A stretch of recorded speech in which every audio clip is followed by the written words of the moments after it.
gavel bang, you will hear from me.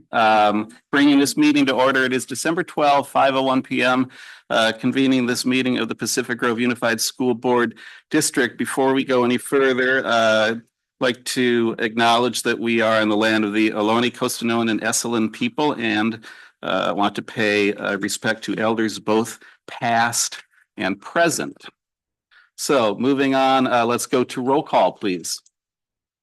President Swanson. Present.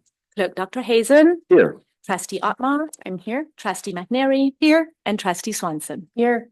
All right, so moving on to the adoption of the agenda, which I know is available up front. It's also available online. It's been updated recently. First, moving to public comment. Is there any public comment on the agenda as it's been presented? Nobody online, Lewis? All right, thank you so much. Board, any comments on the agenda as it's presented? All right, great. So can we get a motion to approve the agenda? Also move. I'm happy to second. Okay, so no, all good. So we have a motion from Trustee Dr. Hazen and a second from Trustee McNary. All in favor, say aye. Aye. Anyone opposed, say nay. Passes unanimously. And so I'm now going to hand over the gavel in the meeting to our superintendent to move on with the rest of the meeting.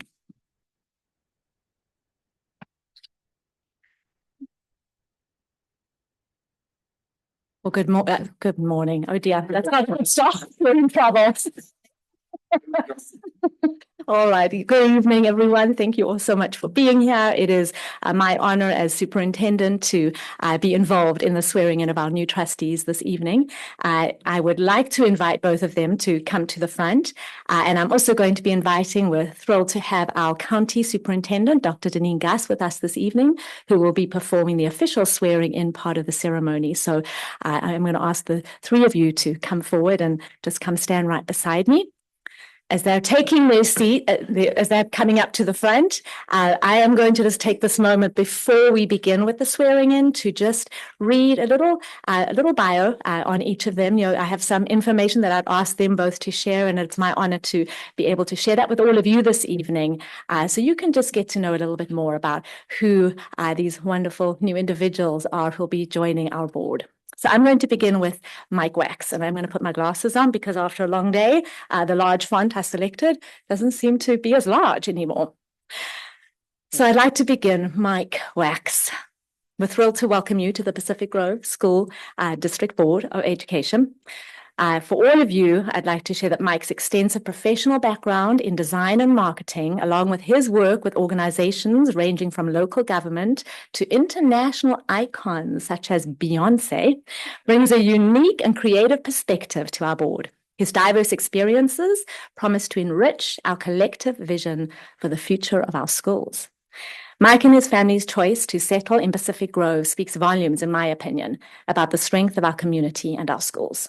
Their decision to enroll their children, Iris and Harry, who are both here this evening, at Forest Grove Elementary, reminds us of the trust and responsibility that we hold as a district to continue providing exceptional educational opportunities for all families. As a trustee, Mike's dedication to ensuring resources, opportunities, and an inclusive environment for every student aligns perfectly with the values we uphold in Pacific Grove. His focus on fostering a community that welcomes, inspires, and educates is not just commendable, but it's essential in our shared mission and ties in perfectly with our culture of we that we are continuing to build and our three core values. Mike, we're thrilled to have you join our governance team. Your enthusiasm and commitment to serving all students and families in our school district promises to make a lasting impact, because I know that together we are going to accomplish great things. Welcome to our board. Next, I'm going to share a little bit about Beth Shamas. With Beth, it's really unusual for me to be able to use this particular opening sentence, but I'm thrilled to be able to welcome Beth back to our Board of Education. She has been a lifelong resident of Pacific Grove and embodies the heart and soul of our community. Her deep ties to our schools as a parent, a grandmother, and former trustee reinforce her unwavering dedication to the success of our students and our families. Beth's previous service on the board, spanning over a decade, left a lasting impact on our district. Her insights as a former educator and her leadership within the community, from teaching at the Salinas Adult School to her work with Honey's children, reflect her commitment to empowering others and creating opportunities for growth. Beth's role as a proud parent of 4 PG high school graduates and grandmother to 4 current students in our schools shows her deeply personal connection to the work that we do. Together with her husband, Richard, who is also here this evening, a respected former public servant, Beth has been a steadfast advocate for our schools and our community. Her dedication to teaching the power of words aligns beautifully with our shared belief in the transformative power of education. We're thrilled to have Beth join the board as we continue to work to support students, staff, and our families in Pacific Grove. Her experience, her passion, and her vision are traits that I know are going to serve so well to our governance team and everything we're going to commit and be able to do together. And so again, we're thrilled to have you be joining us, Beth. And I've been delighted to be able to get to know the two of you so much better over the last week as we spent quite a few days together at our conference in Anaheim. Well, at this time, it's my pleasure to really invite to the podium to the front our County Superintendent, Dr. Deneen Gus, to begin the swearing in. Thank you, Deneen. Well, good evening. It is such an honor and a pleasure to be here this evening. I always enjoy this time of the year when I get to come and swear in the new Pacific Grove board members. And I just want to add to Superintendent's comments, if that's okay. We had an opportunity last week to spend a few days together at the California School Boards Association conference in Anaheim, where I had the great pleasure to meet each of you. And I just have to say, they haven't even started the role yet, but they already started the role. They were out, they were attending sessions, they were already learning and growing. And that is exactly what you want to see from your school board members. You want to make sure that they're on the cutting edge. And clearly, you both are on the cutting edge along with your amazing board. So if we are ready to be sworn in, if you'll please raise your right hand and repeat after me. Yes, both of you at the same time. And when we get to the part where I'm going to ask you to state your name, you just state your name. Okay, here we go. I state your name. Do solemnly swear or affirm. Do solemnly swear. That I will support and defend. Support and defend. The Constitution of the United States. The Constitution of the United States. And the Constitution of the State of California. And the Constitution of the State of California. Against all enemies, foreign and domestic. Against all enemies, foreign and domestic. That I will bear true faith and allegiance. I will bear true faith and allegiance. To the Constitution of the United States. The Constitution of the United States. And the Constitution of the State of California. And the Constitution of the State of California. That I take this obligation freely. That I take this obligation freely. Without any mental reservation. And any mental reservation. Or purpose of evasion. Or purpose of evasion. And that I will well and faithfully discharge. And that I will well and faithfully discharge. The duties upon which I am about to enter. The duties upon which I am about to enter. And with that, you are officially sworn in. Congratulations. And welcome to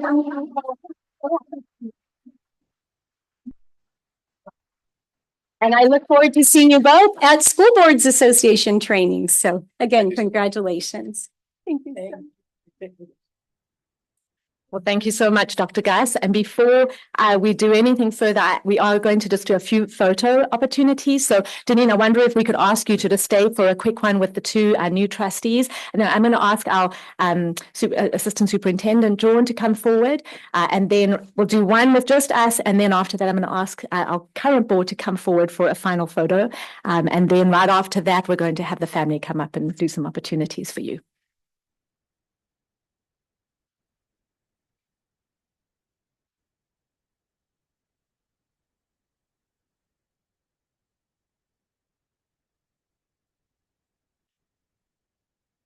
Boys, you want to come through and join us?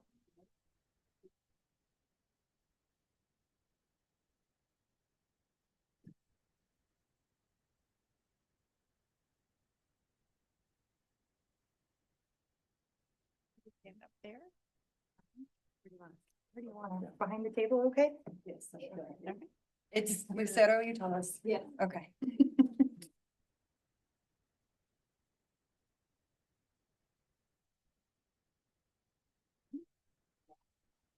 Hi, yes.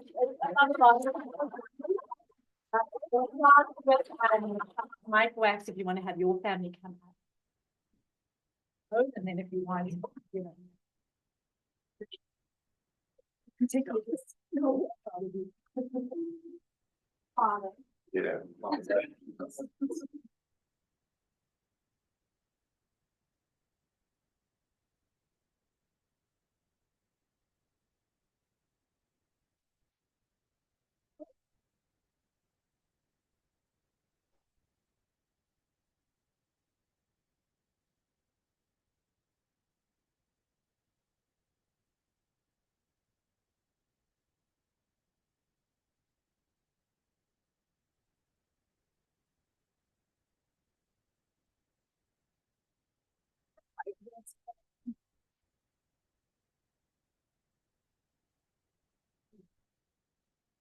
The rest of your family, right? Yeah. Yeah.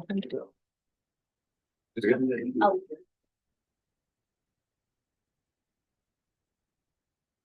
Thank you so much.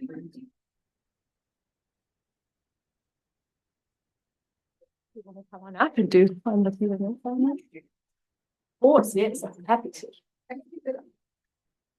Well. Yeah.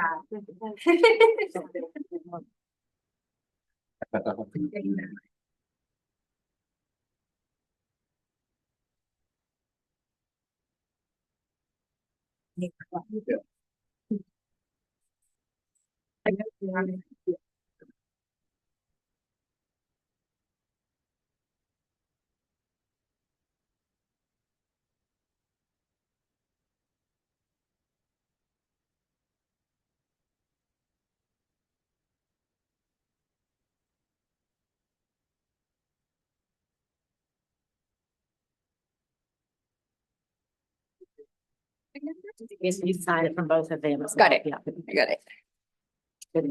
Thank you.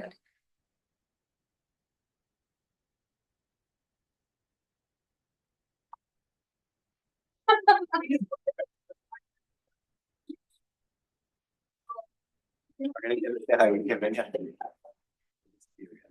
So many memories.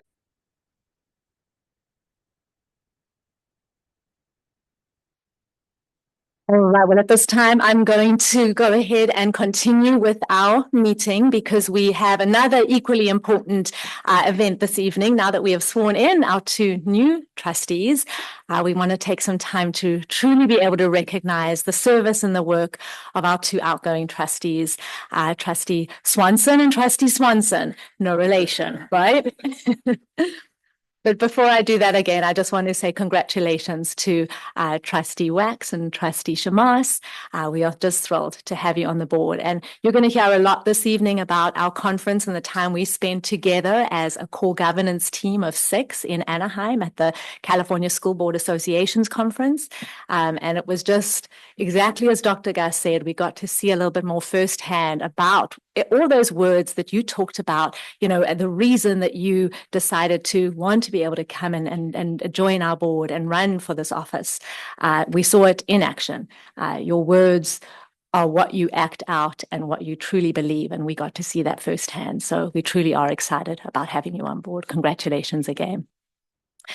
Well, at this time, I'm going to go ahead and move up to the front again, but I am going to embarrass our two outgoing trustees, and I know they're going to hate me for this, and I am going to be asking each of them separately in a moment to come and join me at the front podium so I can say a few nice things about both of them. So just be prepared for that, and I'm going to ask Carolyn Swanson to come up front forward to come and stand with me at the front. So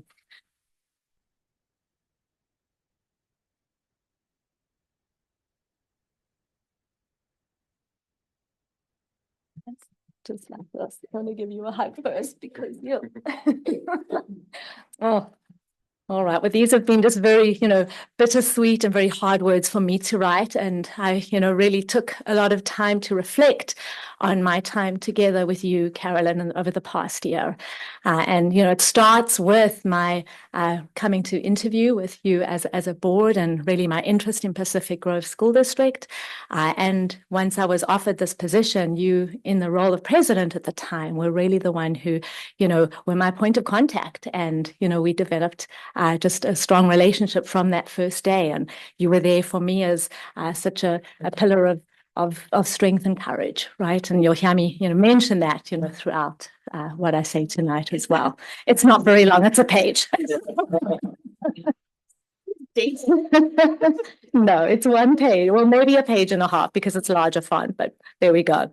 So I am going to go ahead and refer to my notes as I speak, but just know that these are from my heart. And I really did not, I wanted to give this the recognition that it deserves. And so, just bear with me as we work through this, because there's a lot to recognize. 4 years is a long time of service. So once I want to start by just saying it's my honor to be here, to be able to recognize you for those 4 years that you've given of service to our students and our families and our staff. Carolyn, I can truly talk about your unwavering commitment, that these courageous leadership and countless contributions that you have given to our community in your years serving on our board.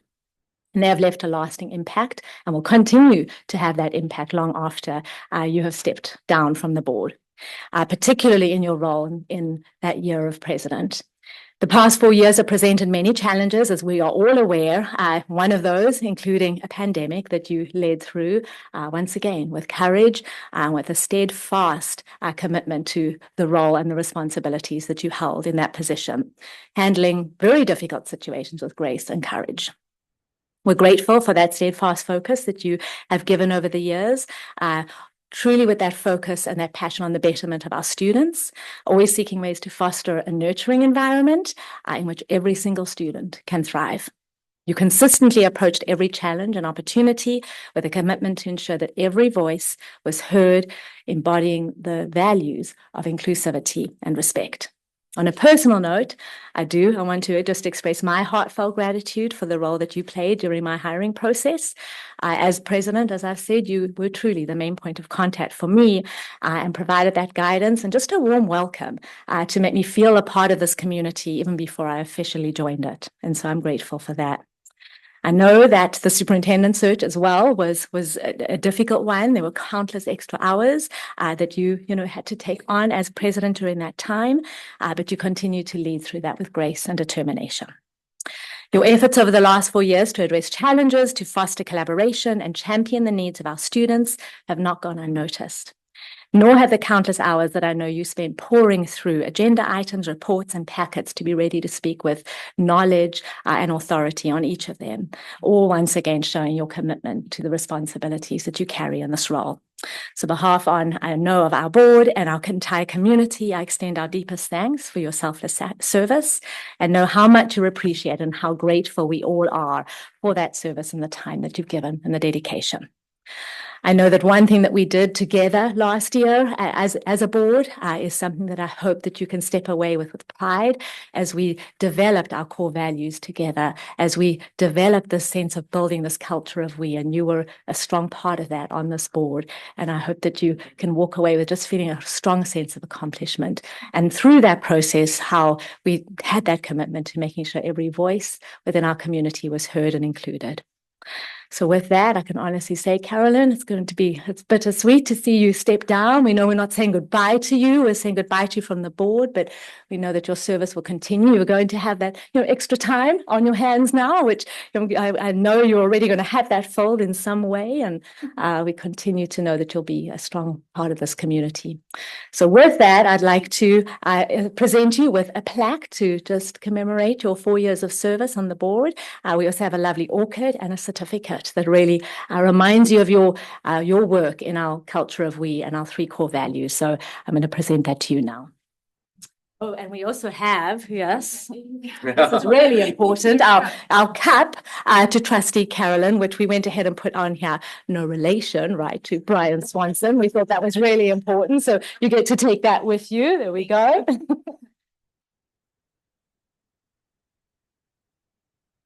Oh. back. Thank you for your incredible service. Thank you so much.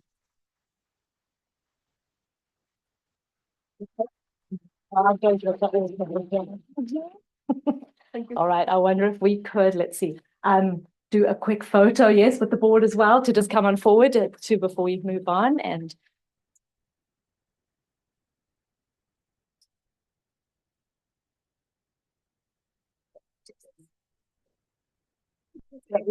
it was Lucilla, but it was Elliot's idea. Let me hold it. Let's ourselves. We got it all. Okay. Very good.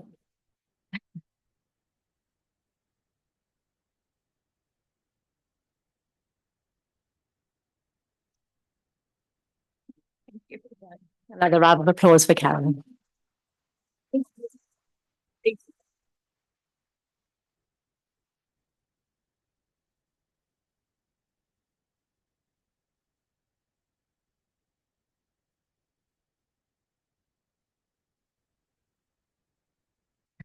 Well, the next one to be embarrassed is, of course, our, outgoing President Swanson. So, Brian, I'm going to ask you to come up to the front, and we're going to do this in a similar manner. Yes, indeed. I'll give you a hug too. All right. Well, here too, it's my honor to be recognizing you this evening for what I would consider to be quite an incredible 9 years of service on our board, Brian. And when you think about, just the vast experiences and events that have occurred over that time span, it's pretty impressive. Your leadership, your dedication, your unwavering passion for the work that we do for our students, all of this has left an indelible mark on the district, which, as I said, for Carolyn, is going to leave a lasting impact on everything we do. Like Carolyn, these 9 past years for you, I have presented many challenges, also leading through a pandemic, which we all know the challenges that came with that, and you too handled that with grace and courage. The 9 years, and in particular the past year as president, you led with a spirit of collaboration, of integrity, and a genuine joy that come through in everything you do, Brian, for serving your students, our families, and our staff. Your ability to navigate challenges with optimism while keeping your constant focus on the well-being of our children has been a source of inspiration to all those around you, including me. It's been just a privilege to spend and serve so closely with you this last year working as president, and I just feel very fortunate that we've been able to get through a lot of things together. Much like your impressive love and knowledge of music, you approached your responsibilities by seeking ways to promote harmony, discipline, and creativity in every decision that you made, while also reminding us constantly of the life lessons that we stand to learn from the beautiful and sometimes magical world of music. If you know Brian at all, he's able to apply a song to every situation, no matter what it was in person, a conversation, he's sending me a message, an email, a text, he always manages to add in at the end a song. And sometimes I'd even get a little, a recording of one of them to just brighten the day. So those are important moments. Whether through a thoughtful analogy or the sheer enthusiasm of the arts, you've shown how music is not just a subject that is abridged, but a bridge to understanding, growth, and connection. And that's a gift, and one that you have shared so freely with all of us. On a personal note, I appreciate the genuine enjoyment that you've brought to the time that we spend together as a board. Your enthusiasm, what I would call joie de vivre, is infectious, and I could share many examples, but one that stands out for me is with us as a board last year, where we were in San Francisco for the California School Board Association. That last Friday, we finished dinner. There was a bowling alley across the road, and it was Brian's idea. You know what? We all need to go bowling. And we did. And what an incredible bonding experience that was. And that truly did. It helped set the foundation for who we were as a team of 6. And it was something we were able to refer back to throughout the year. And that managed to just bring us all joy. And we all got to see something unique in one another. And it was wonderful. And, that was your idea. So tonight, on behalf of our board and our entire Pacific Grove community, we extend our deepest thanks for your 9 years of service. Your passion, commitment, and love for what we do will continue to resonate throughout the district, like the lasting notes of a melody, or perhaps even the repeated ping of the bowling ball as it hits the pins.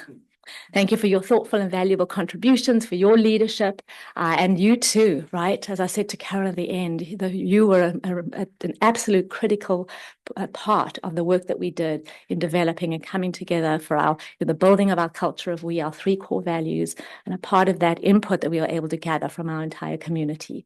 And there too, I hope that you are walking away with just a sense of pride and accomplishment of the work that you've done. We are absolutely grateful and very sad to see you step down and say goodbye. But with that, it is my honor to present you as well with a plaque. But on top of the plaque, we have obviously the gavel with the lavage that has to go with it, which apparently is a term that it's made up. It now is, right? Which really I found out from Brian is gavel spelled backwards, right? So the gavel and the lavage meet, and I'll let him explain all of that. But this, I think, with it, with your name on that, and then of course our plaque, and you too with your mug, no relation, 9 years of service. So thank you so much. And I'm going to invite the board to come up once again for a photo opportunity. Get an orchid as well. I don't know how you're going to hold it also because you've got a lot. So decide what you want in the photo. We'll do the plaque. Okay, there we go. Very good. Yeah.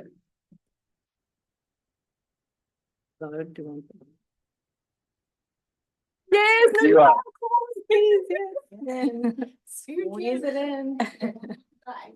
Oh.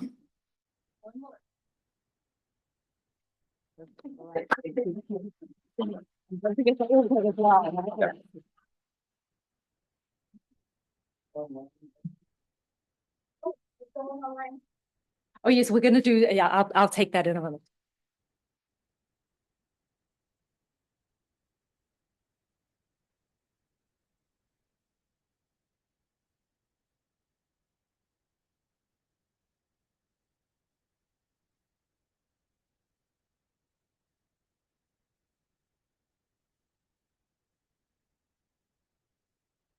Well, I do know that we probably have some people who are either in the audience or definitely online. I know Brian's daughter is online. I got to speak with her a little bit, Daisy. She wanted to say some words. But before we go to that, I did want to give the opportunity to our current board, if any of you would like to say anything for either one of for both of our outgoing trustees.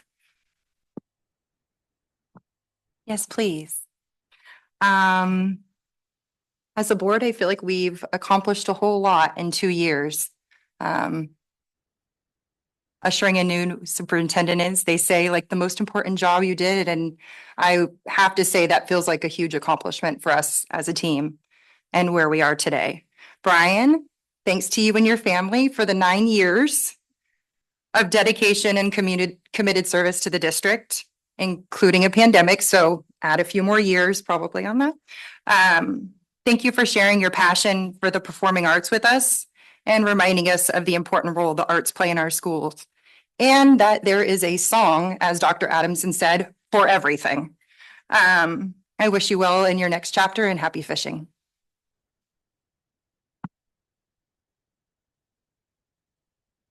Sure, okay. I'll speak to Brian first, and then I think we're doing both though, right? Did you want to talk? Oops. Yep, I was gonna say, okay. Oh, she was gonna be like, yes, no one said it. Oh, no, exactly. Not gonna happen. Carolyn Swanson, no relation. Thank you to you and to your family for 4 years. I hope they're online listening. You did an incredible job for the teachers and the students and the families of the district. Thank you for saying and doing what you felt was best for all students and for their families. Thank you for your leadership during your year as president. It's been an absolute pleasure serving with you. And now that you're going to have more free time, I think we should hit up some pickleball. So thank you. So I'll go in reverse order just for parity's sake and start with Carolyn. And just say, again, I know you don't want us to say much, but I'm going to anyway a little bit. In many ways, you know this probably, but you are a huge reason that I'm on the board. And so I really do want to thank you for your leadership and vision for the district. Your love for policy and willingness to teach about it to the rest of the board has been very unique and very also just enriching, but also really being willing and able to engage in healthy discussion, including embracing disagreement rather than running from it. So thank you so much for all you have done for the district and for us as a board. And then Brian, it's been great serving as clerk with you this past year. Might have had my arm twisted a little bit to do that, but it has also been great having your experience and I'd say most importantly, your heart on the board. There's not many people that care as much about this district as you do. There are many times when we've wondered why something was the way it was, and you had an answer based on your past board decisions and years of service. And I'll just end with, it is really hard for me to imagine not sitting here next to you on the dais. So thank you. Okay, well, I have nothing prepared, but that's probably not surprising. Carolyn, I'm going to start with you. I can say I would not be sitting here if it wasn't for you and your support and your guidance. You're the reason that I even discovered I wanted to run for the board. So thank you for that. And thank you for everything that you've given, the time you've taken away from your family to do this. You've made a huge impact. And we're going to miss you on this board very much. I'm going to go on. No, I'm kidding. I won't. I won't. Brian, I can't imagine how, well, I'm going to have to imagine it, but what this board's going to be like without you. You're funny and relatable and wonderful. And there's so many things about you that I'm going to miss. And I'll tell you more when we get on a boat and go fishing together. Okay, that's coming. I'll have to take some Dramamine, but that's okay. I'll be there. We go back a long time, no, I will say, at a previous election, or a previous candidacy, Carolyn was the first person to reach out, to kind of ask some questions about what I thought. And from that moment, it was very apparent that, you are so dedicated to your community and your family and really, want to ensure the best for everyone. So it's kind of incredible and beautiful to kind of transition onto this in your literal seat. So I appreciate your dedication and your love for the community. And then Chair Swanson, or Mr. Swanson, has been incredibly helpful as a resource in kind of this transition, and always quick to ask if I needed anything or was confused about anything. And so just personally, I really appreciate all your help and your years of service, of course. So thank you both. Thanks.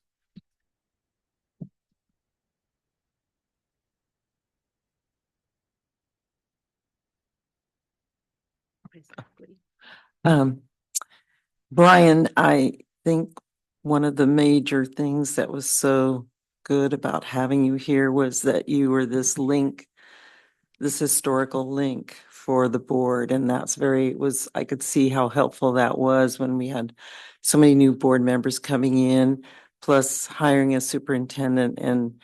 And as I know, hiring a superintendent is very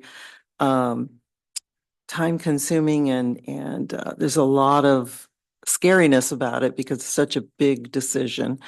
And so I appreciate that you were there to be that historical perspective because I know that that's so important. And I thank you for your time and your good-heartedness on this board. And Carolyn, I appreciate all the good questions that you ask. As most of the people who are probably in this room know that I've come to a lot of board meetings.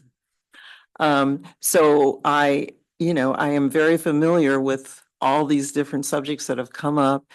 And the questions that you've asked, Carolyn, have been very thoughtful and comes from a place that maybe not everyone else would be coming from. So those kinds of, that's what makes individuals so good to be on the board because you all have different strengths and to bring them together is, a can be such a powerful force. So thank you so much, Carolyn. I'll miss you on board meeting nights. Thank you. All right. Well, at this time, I'd like to open it up for anyone in the audience who have family or friends who would like to say anything about either one of our outgoing trustees, if there is anyone. Let's go ahead and move over to that. I'd appreciate that. Yes. Thanks, Lewis.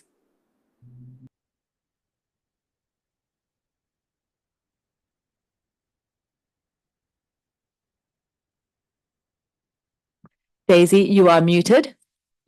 Can I say something? Sorry. Go ahead. We can hear you now. Brian, I don't just speak to you as my daughter tonight. I speak to you as a member of the community who did actually read your election campaign. And I want to thank you for your civil service, for education, and your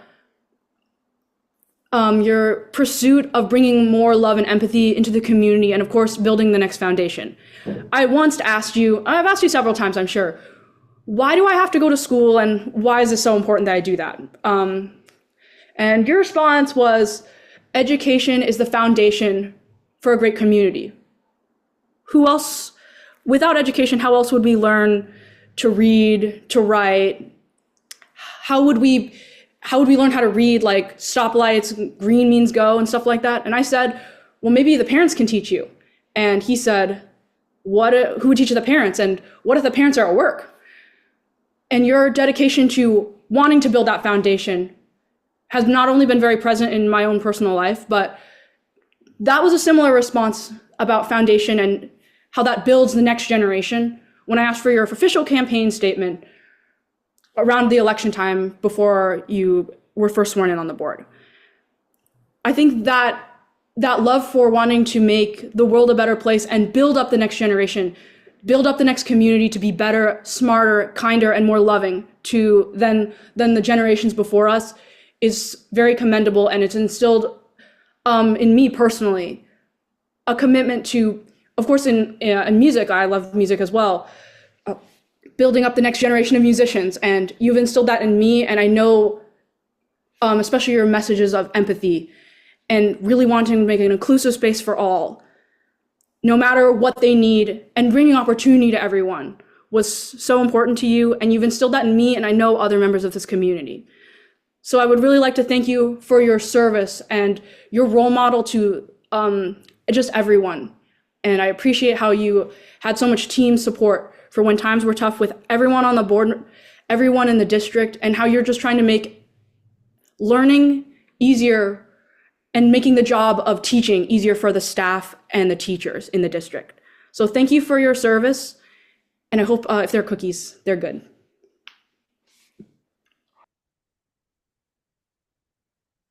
Thank you, Daisy. It looks like we have one more speaker. Sherry Dieter is online as well.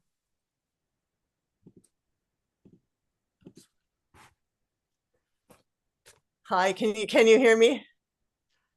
We can hear you, yes. Lovely.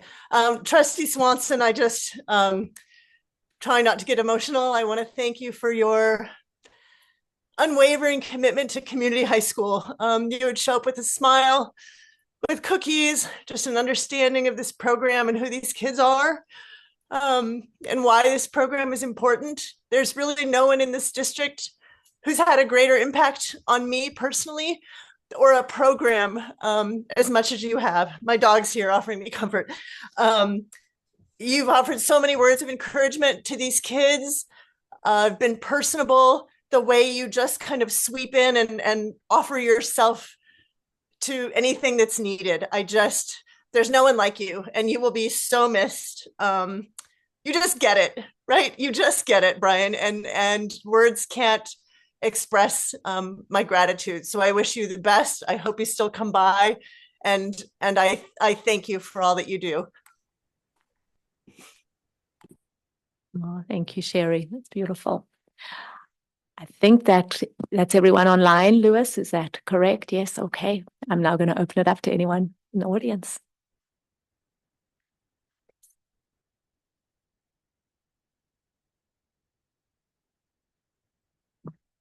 Hello, Debbie Crandall, and I wanted to be here tonight. I wasn't gonna cry, but I might cry after that. To make sure that I want to honor you and let everybody know so here I go. What a selfless person you are, selfless. I want to make sure everybody didn't hear I say selfish because you're total opposite of that. And I don't think the public really realizes that, and you have dedicated your entire, like, I don't say life, but you have dedicated so much to this board. And the 5 years of my 9 years that I spent with you, that showed. And these flowers are not for you. These are for Ruth for the 9 years.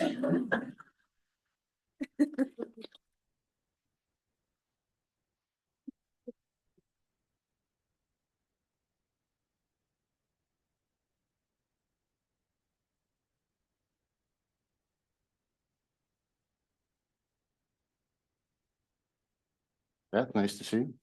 Hi, Carolyn, congratulations, 4 years, and I know you were here for many meetings before that. And there is a tremendous amount of time spent, and I think the learning curve coming in is high and steep, and congratulations on how you achieved. And Brian, 9 years. When I left, I talked about 1956 as a turmoil year in education. And the next one after that, Brown versus the board. The next one after that was, quite frankly, COVID, and you weathered that storm and carried us through and helped us in. And I agree with what Debbie said. You were one of the most selfless people I've ever had the pleasure of working with. Congratulations. Thank you very much. Thank you both for your time on the board. So.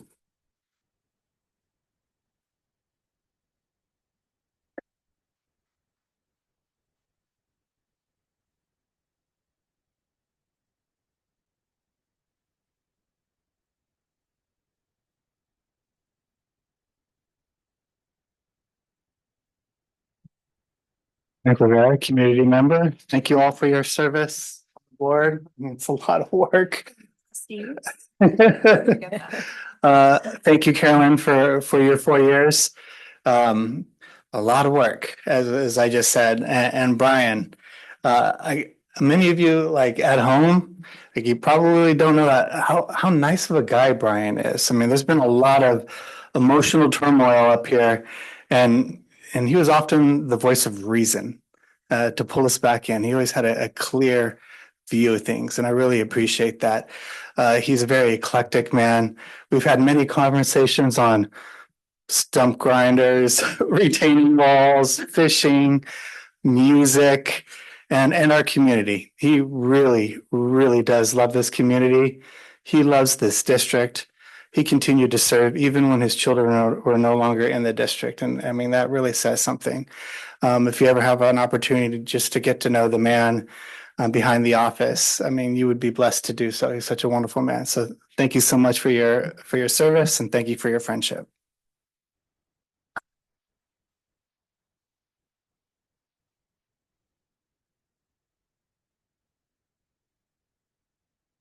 All right. Well, I did want to give both Carolyn and Brian the chance to speak. So, Carolyn, would you like to say anything? It's your outgoing. Yes.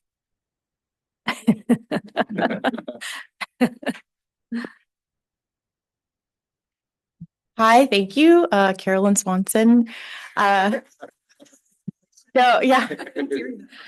So thank you all for taking the time out of your evenings to come here. There's a lot of former trustees here, former trustee John Paff, Frank Rivera, you were former trustee. You didn't say that in your announcement. Debbie Crandall's here. Thank you. Thank you all for serving. And I just want to acknowledge how lovely and wonderful it is to watch a peaceful, kind transition of power, even though this is a school district level. I mean, I just think that this is how it should be done. And so I know that the superintendent's, the entire kind of district office put a lot of effort into making this such a lovely night for us. And there's a lot of event planning. So thank you. And I really am excited for the district. I think the new faces, recurring faces, I'll say, I think all of you have a great energy together, and that's what we need. So moving forward, I'm really excited with Linda and Josh leading.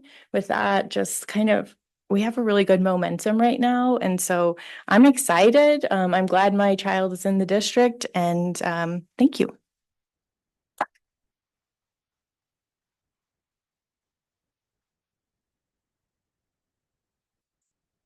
Yeah, I do have some words. And these seem to be ready.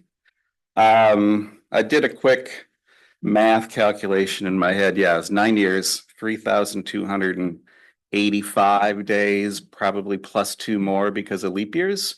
But I didn't actually get a chance to do the leap year calculation. But I just have a bunch of thank yous. To my wife, Ruth Williams, who has lent her support unwaveringly. She propped me up here when there are times that I could not share the things that were happening. You know, it's like you'd come home upset about something. She was always there. She's the best person that I know. She is the best person that you guys probably don't know, but if you get a chance, get to know her. My kids, Daisy, Mia, and Nathan, you too. I saw you there too. You know, I think about everybody that, and I know I'm going to miss a few names here because it's a big district and there's so many people that bring so much, but I'm going to roll through them anyway. Dr. Ralph Porras, Mandy Freitag, Dr. Linda Adamson and Lucera Villegas, Claire Davies, Steve Ibrahim, Ani Silva, Larry Hagquist, Yolanda Cork Anthony, Angela Lippert, Robert Silvera, Lou Lozano and Sarah Katz from our legal team. Oh my God. I mean, talk about people who just, it's like when you need an expert, I mean, they're the experts. That's why we spend so much money on legal fees every year. Joshua Jorn. Oh my God. Carly Adams and Carrie O'Sullivan, who helped me get dental and vision care for my family. All my fellow board members, all of you, John Paff, John Tebow, Debbie Crandall, Christy Dawson, Frank Rivera, Bill Phillips, John Walton, Carolyn Swanson, no relation, Dr. Elliot Hazen, Laura Otmar, and Jen McNary, an amazing array of people who brought their A game all the time and very different things, incredible things. Buck Rogeman, Louis Agalze for keeping the tech going and never ever making it seem like it was a major achievement when it absolutely was. Sherry Dieter, Emily Brownfield, Bryce Gamble for stopping me on the street to just have a chat once. Our SRO officer, Officer Hill. We've had an amazing group of SROs over the years. She is a shining light for this district. Barbara Martinez for leading the most amazing group of programs at the adult school. If you have not looked, and anybody who might be tuning in, Daisy, check it out. The classes that are offered are incredible. Abby Arbrin and Sean Keller. There's more. Sean Roach and Jason Tavani, the Batman and Robin of PG Middle, or maybe Luke Skywalker and Han Solo. You can choose whichever one you want. Barbara Priest, who's the musical heartbeat of this district. Jared Mazer for helping so many young people find that they have a voice to sing with. Ian Swan, you may not know him. Andrew Bradley, never without a smile and a hello. Sally Richmond, Laura Lee Gaona, and Erica Chavez for being at nearly every meeting I can recall. I've never not seen them here. And so many other people, teachers and staff, who've made me feel welcome, even when I expect they might have known that I didn't know their names. I'm bad with names. I'm sorry about that. And then a quick recap on some of the things that we did accomplish, and there were so many, but over 9 years. As mentioned before, COVID. We somehow got through that. Thank you, Nurse Powley, for that. And so many others, but Nurse Powley, I mean, it's like when I needed a COVID test, it'd be like, can you just leave them outside the door? And they'd be there in a few minutes. Bond Measure D for $30 million. Bond Measure B for $78 million. Pool heaters, gas lines, lead paint, water polo, so many falling trees. choir class Spanish, DEI initiatives and training that remain ongoing, sex education curriculum that includes the needs of all of our students and recognizes we all travel different paths and that these paths needn't be dividing lines. Perhaps instead, these paths are just a demonstration of how cool we all really are and how great it can be when we allow people to shine as individuals and express themselves. And to the new board, this is the last bit. The new board, some of you now seasoned, some of you coming in and some of you returning. You all know this is not a cakewalk. There's a lot to get done in the coming years. They're not going to be easy. It's been fun often, but not always easy. Do what I am certain you will do. Focus on the kids. Do not lose sight of the fundamentals. Remember that proficiency in reading, writing, math, social sciences, they are the ultimate building blocks, and that we must foster these skills in our young people. Our future depends on it. Their future depends on it. And there you go. Thank you. It's been an honor.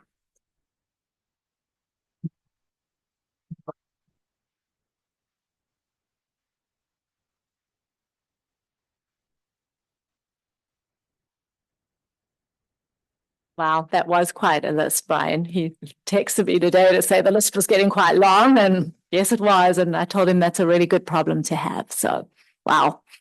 I am going to invite everyone to please stay on because we're hoping around a little after 6, we're going to break for a reception to really allow us to all come together and do one final goodbye to these two incredible individuals.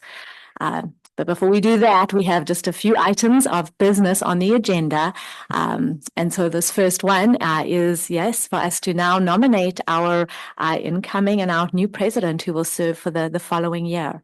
And so I'll be leading the actual nominations for this, and we'll be very eager to be able to hand over the gavel to our incoming president once this is over, because this is definitely not an area I'm comfortable with. Okay, so just a little bit of background information. It's a 1-year term. We'll be accepting nominations from our trustees shortly.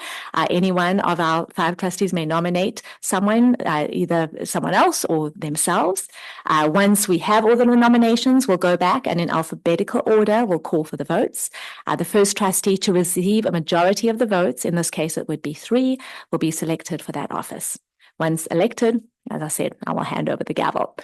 Before we do that, though, I'd like to just go to public comment. Do we have anyone online who would wish to speak to this item? Seeing no one. Anyone in the audience who would wish to speak to this item? Well, it's my pleasure to go into the actual action then. Is there any nomination for the office of president? I would like to make a nomination for better or worse of myself for president in the upcoming year. Dr. Hazen, thank you. Any other nominations for the office of president? All right. Well, at this point, we have one nomination. That would be Dr. Elliot Hazen. All those in favor of electing Dr. Elliot Hazen for the office of president, please say aye. Aye. Aye. Aye. I see 5 ayes. That is a majority. It is my pleasure at this time to therefore announce our incoming president, Dr. Elliot Hazen. Congratulations.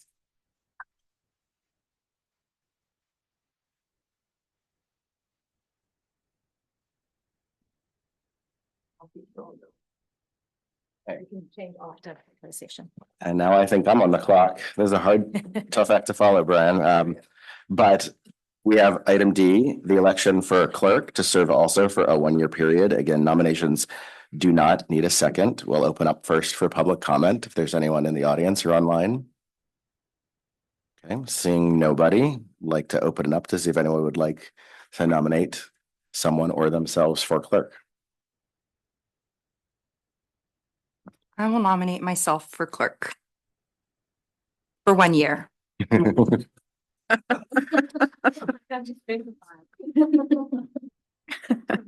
Okay, seeing no more nominations, I think I'd like to put that forward to a vote. So all those in favor of Trustee McNary serving as clerk for the next year, please say aye. Aye. Nobody opposed. That passes 5-0. We're done with item D. Let's hope we go through all the items this quickly. Next one is item E, the appointment of our superintendent to serve as the secretary to the board. One of the roles folks might not know that Dr. Adamson plays, but our recommendation is that the district as a whole recommends that the Board of Education appoint a superintendent to serve as the secretary. So with this item, this is item E for those following along. Anyone have any public comment, either here in person or online? Seeing none. Board, I'm going to try to give you guys all just a quick look. Please shake your head or nod if you have anything you'd like to say. Yes. If not, I think it serves up for a motion, if anyone would like to make a motion. I will move to appoint Dr. Adamson as the secretary to the board. And I'll go ahead and second that. And so with that, we'll do another vote. All in favor of appointing Dr. Adamson as secretary? Aye. Aye. Anyone opposed? Okay, that passes 5-0. I should have said, sorry, moved by Laura Otmar and seconded by myself. And then item F, and I think this is going to be a presentation though from yourself, Dr. Adamson, is that correct? On the determination of times, dates, and locations of regular meetings. That is correct, yes. So I am presenting to you an item that really just speaks to the business that we conduct as a board on how, often we meet and on what days and at what times. So it is my proposal at this time to really maintain what our, current policy states, and that is that we hold our general meetings on the first Thursday of every month, with the third Thursday serving as a special meeting, with the exception of there are certain months of the year. I know April comes to mind as one where we will have two because of the budget and the LCAP process. But other than that, that really is the proposal. And you'll also see that, yes, we typically, have that decision to go dark in July to, have 1 month off, right, as a board. But my recommendation is to keep this as is with our starting time of our regular meetings at 6:30. Great. And again, the time I'll hopefully always remember, but if not, I'm sure many on the board will remind me for public comment. And in the future, if you guys have public comment, please feel free just to come on up or raise your hand online a little bit early so we know. And if there's any public comment on this item, F? No one online, no one in person. Board, anyone like to comment on changing frequency or keeping the frequency the same? Quiet board, I like it, so far. I'm sure there'll be more noise coming, but no discussion. I will go ahead and make a motion to adopt item F as presented. Do I get a second? I'll second. Okay, moved by myself and then seconded by trustee Otmar. All in favor, please say aye. Aye. Aye. Aye. Passes 5-0. So we're on to G, hopefully leaving a lot of time for our festivities to come. So this is resolution 1143 designating authorized agents to sign school orders. Again, a routine item we need to do every year to make sure business gets done. So Dr. Adamson, it's you again, I think. Yes, and this again is pretty self-explanatory because we do have now a new incoming president and a new incoming clerk who are typically the two individuals on the board who sign any of our documents and more formal and legal documents. It is my recommendation that we pass this resolution to allow for those two individuals to sign those documents. Do we have anyone in the public that would like to speak or anyone online? Seeing no one, I'll go ahead and open up to the board again. No head nods makes it easy. So again, I'll offer it up. Anyone like to make a motion for item G? Also move. Excellent. Can I get a second? I'll go. Second. Thank you. Perfect. That's what I was hoping for. Okay. So moved by trustee McNary, seconded by trustee Shamas. All in favor, please say aye. Aye. Aye. Any opposed?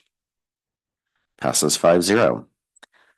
And with that, we have finished up our. President Hazen, I just realized that when I put forward the nominations for president, we did not do someone to do a second and to start that voting process. So It says nominations do not need a second on there, but they do anyway. Just to be safe. right.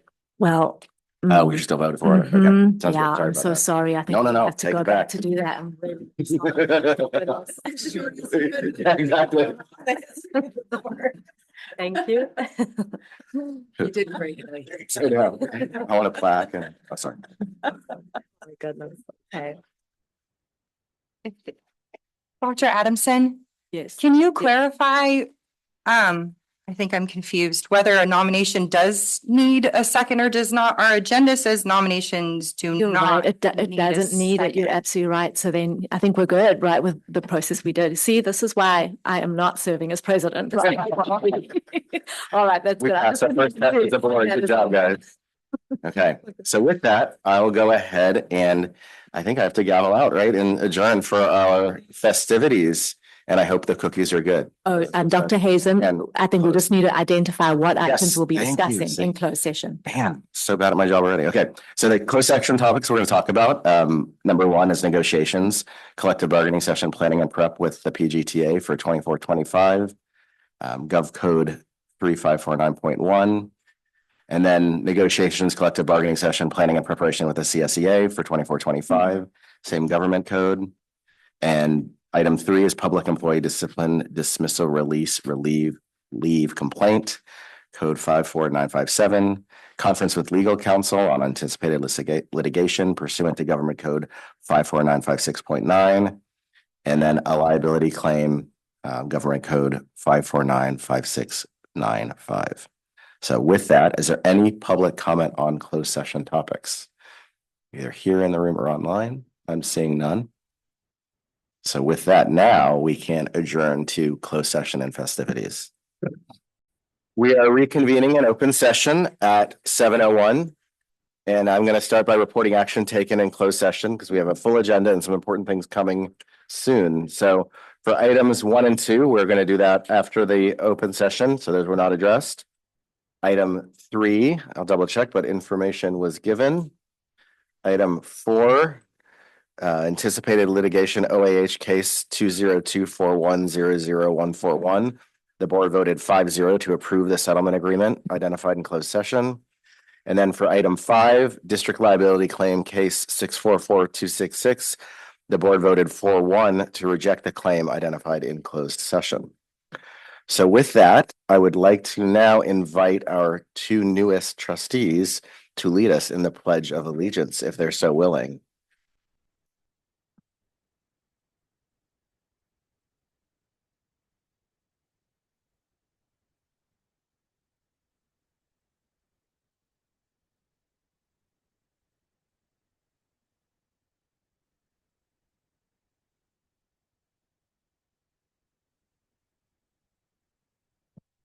Thank you so much. And I think we have, again, some fun ahead of us. And I will hand over, I don't know if you're presenting this or if Emily is, but Dr. Adamson, it's your floor.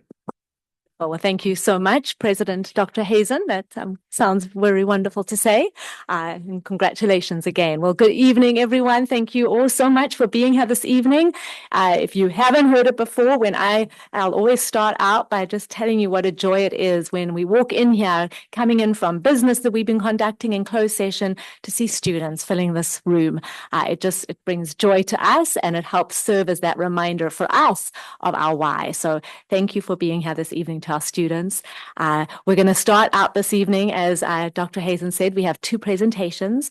And the first one is from Robert Down Elementary. This has become just a new tradition for us this year, that we try to start out with at least 1. When we can, we do 2 presentations to really highlight some of the incredible programs and some of the wonderful opportunities that we're making available to our students at all of our school sites.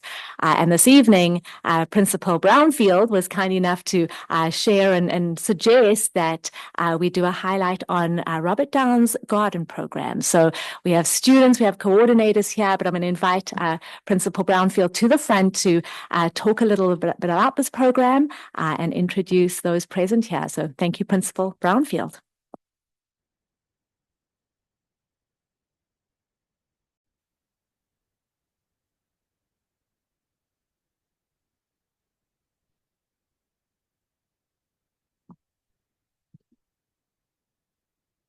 Good evening, Superintendent, President Hazen, board members, members of the public.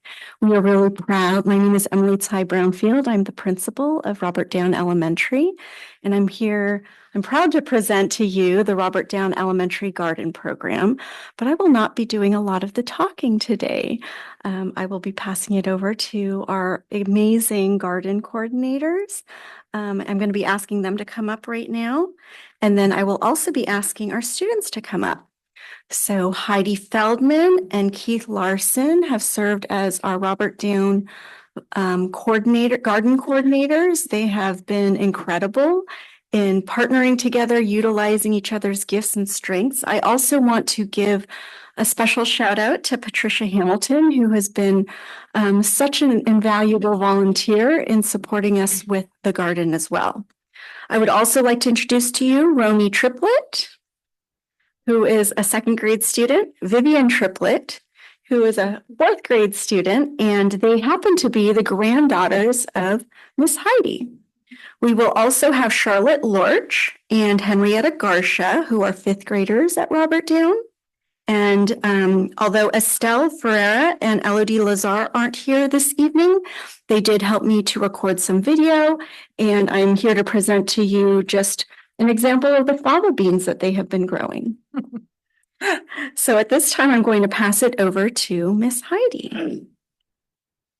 Thank you, Principal, and thank you for all your support you give to the garden. It's invaluable. Thank you. Thank you for letting us present today. We're a little bit out of our element. Usually we're in the garden, so I'm looking a little bit like I do in the garden. And we brought some little treasures from the garden today. So I just wanted to give a little background of myself, and then maybe Keith wants to talk a little bit. So I definitely owe my involvement in the garden to these two lovely girls, because I came to one of the parent meetings, and at the end of the meeting, they said, we really need a garden coordinator. We've been looking for one. There's nobody. And that was my job before I retired many years before. I was the environmental educator at the landfill. And some of the older teachers remember my tours and everything. So anyway, I felt called upon. So the next day I called Principal Keller and I said I could volunteer. And then it went from there. So I started by myself a little bit, and then I had a little setback with my family. But then I came back to the garden. The garden was in horrible shape due to COVID and everything. No coordinator for a couple of years. And then I asked my good friend Keith Larson, he's a garden buddy of mine, to join me. So that was a really good call on my side. Thank you for doing that. Yeah, so we work as a team, and we'll both talk a little bit what our jobs are in the garden and what we do. Keith, do you want to say hello? Hi, my name is Keith Larson. I'm known as Farmer Keith at the school. And I was a farm supervisor for 8 years. And I really loved working with the children and the staff. It's very rewarding. The program is so valued there. And it's wonderful to see the happiness of the children. We get to share things with them that they haven't done before. A lot of them haven't planted seeds before. A lot of them haven't cared for plants or harvested. There was one boy that hadn't even eaten a tomato before. So that was something. So it is very rewarding. And thank you for Heidi for bringing me on. And the children teach me a lot too about things. Their wonder when they see roots on a plant or something they haven't done or seen before. So, and we provide a couple boxes of lettuce usually a week for the cafeteria when it's in season. I see Robert there. And I'm really glad that the lunch program there, the lunch service people and Robert were very open to having the produce from our garden served in the cafeteria. It's really neat for the kids to see that. So, thank you. Okay, thanks again, Keith. And the kids, when Farmer Keith is not in the garden, he was out for something. Where's Farmer Keith? Stay right away. Want him there. Okay, so when we first started in the garden, we were very thankful because the garden has a great beginning. It has a good infrastructure. If you haven't seen it, there's 12 raised beds. There's a beautiful shed. There's a greenhouse outside. There's a little butterfly house where they actually used to raise butterflies. And now we use it as a quiet place because no more butterflies allowed. So we call it Casa Mariposa. And we have little chairs in there and kids can bring books in there. And so for a little quiet, or teachers can be in there. So, you know, that's a nice little hideaway for in the garden. And we really like that part of it. So it did have a good beginning. We have rain barrels that are filling up as we speak, and that's really good. So we first started by cleaning the beds, and then we announced the program to the teachers, and I have some handouts for you where you'll see all the materials that we gave to the teachers. And then the teachers started signing up, and now we're happy to say that all the teachers and all the students are participating in our program. So they come once a month and they all get a rotation and they get the schedule before and then a reminder, and they're all very happy to come.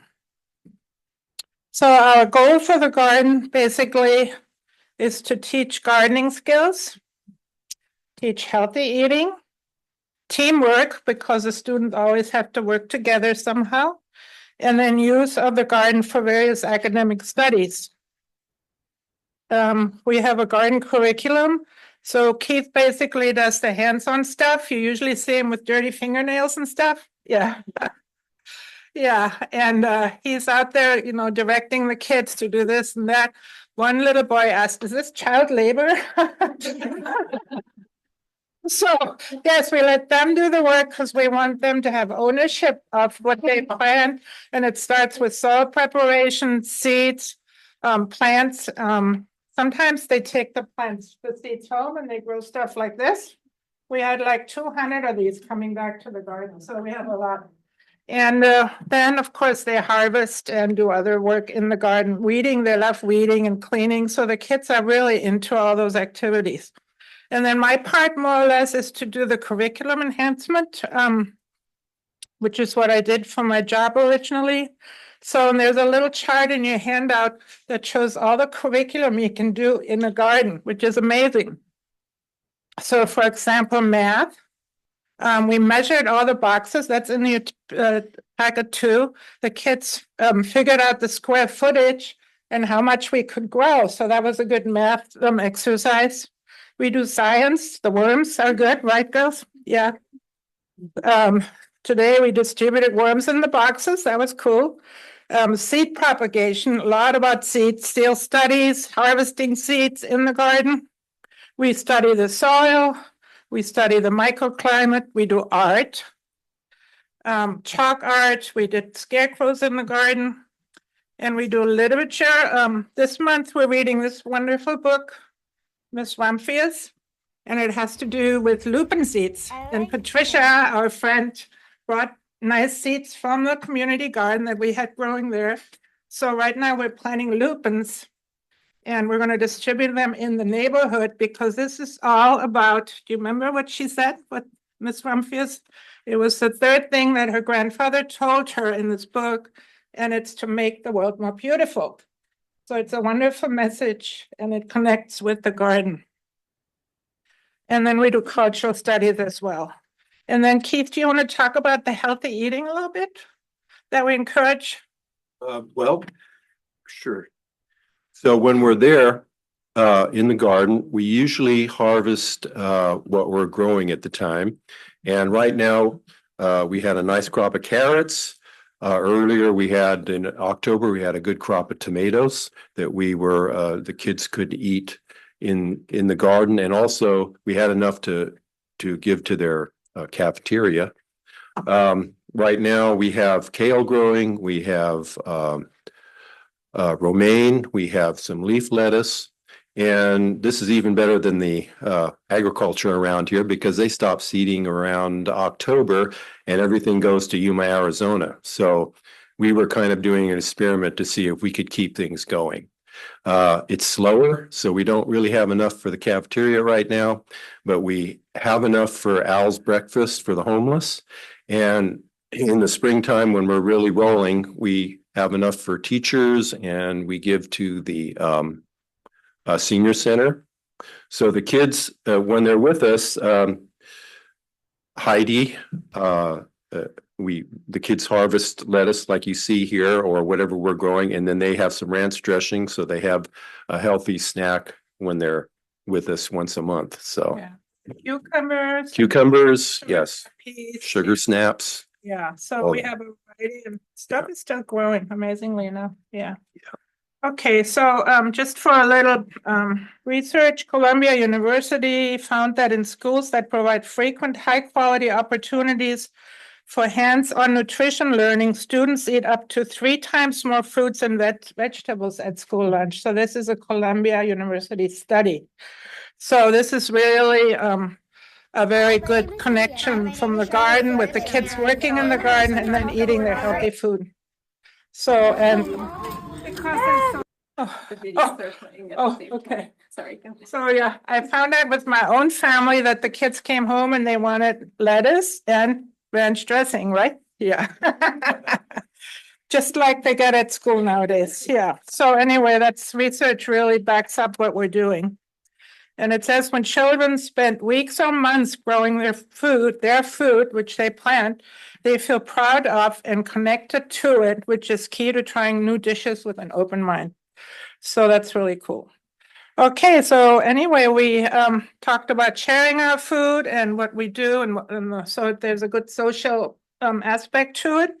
Anyway, we close our garden classes with a pledge to planet Earth that I used in my old job and that I like to say with the children because it's a promise that they will take care of our planet. So I feel that's a strong link with the garden. I'm very thankful to have this opportunity to work with my friends and the children, all the kids, and thank you all. So we're going to pass around a little taste. You guys want to help? Vivian, Romy? Yep.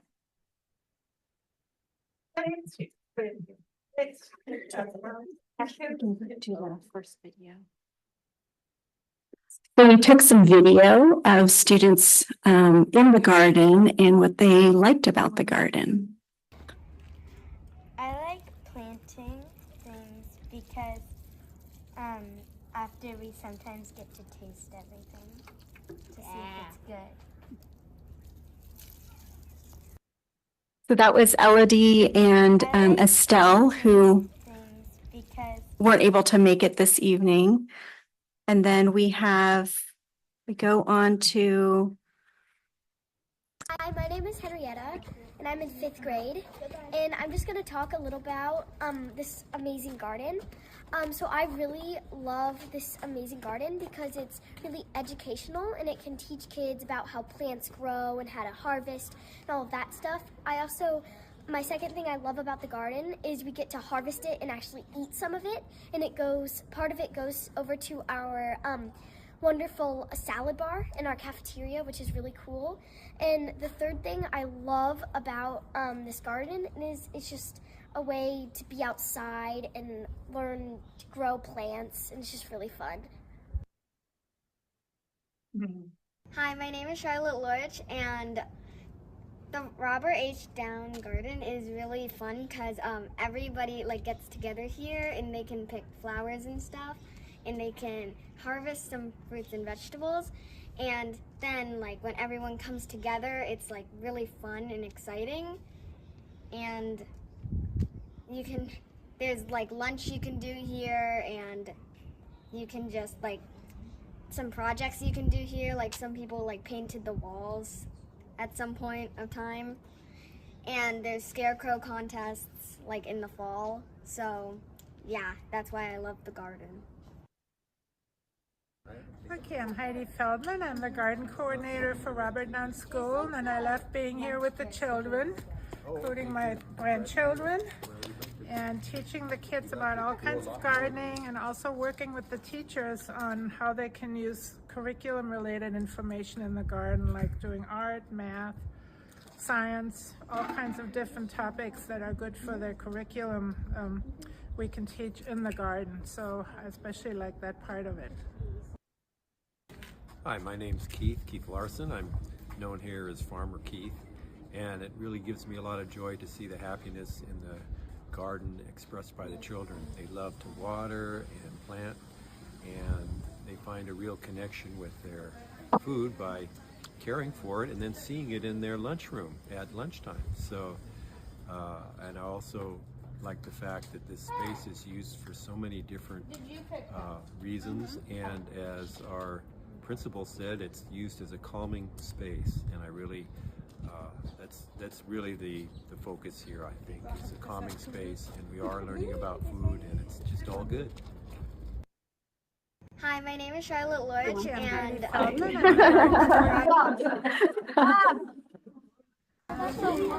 Because it's so long. Miss Heidi doing a lesson on earthworms, All the way through their body. the worm composting bin. Everything. Everything? Are there specific things you like about the garden? Everything. This is Connor, Tell me your a favorite student parts of with the garden. autism that often comes to the garden to calm and Everything is your favorite part of the garden? What is this? show you how he uses the moisture sensor in a moment. What is this called? What is that? Dry. It's dry. Wet. Wet. Wet. What does that Wet. do? Does that check how moist the soil is?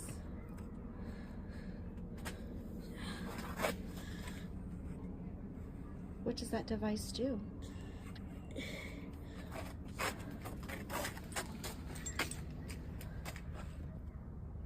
He's checking the water. Because they're so long. Go on to the next one. Connor had me take a picture of this little animal in the fairy garden for you guys to see. And then there's a picture of Farmer Keith sharing with the students the importance of watering and how to water. I'm going to pass the mic over to Henrietta and to Charlotte, who they had collected some quotes from students about the garden. Hi everyone. As you can see, students really enjoy our garden, and here are some quotes we collected about otters at our school. So first, from kindergarten, here's some quotes. Planting seeds and eating fresh salad are my favorite. I like eating yummy foods in the garden. Here's first grade. I enjoy planting and eating the foods in the garden. I enjoy planting and eating and caring for the plants. Here are some of the second grade quotes. I love picking and eating tomatoes and peas. I really like the part when we get to harvest. Here are some third grade quotes.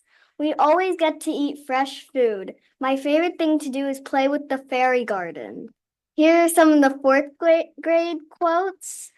I like watering the plants and putting the moisture sensor in. And then finally, I'd like to close out with two of our fourth grade students who wrote some poems about the garden that they would like to share with you. Stella.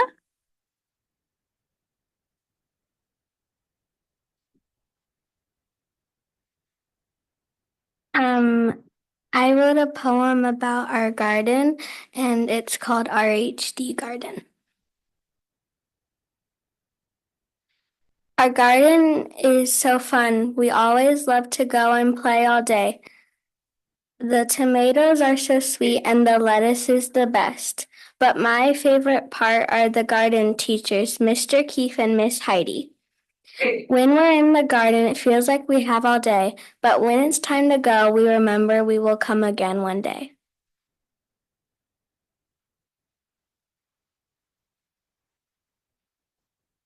Now that winter is gone sadly, spring is here happily. See you again. Winter will come again, spring in my garden. Flowers are blooming, trees are growing, leaves are growing back in the tree. Apple trees woke up and stretch. The sun gave the cherry blossom pink makeup.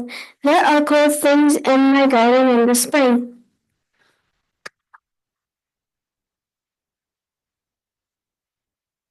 Thank you so much for your support and for helping us to bloom.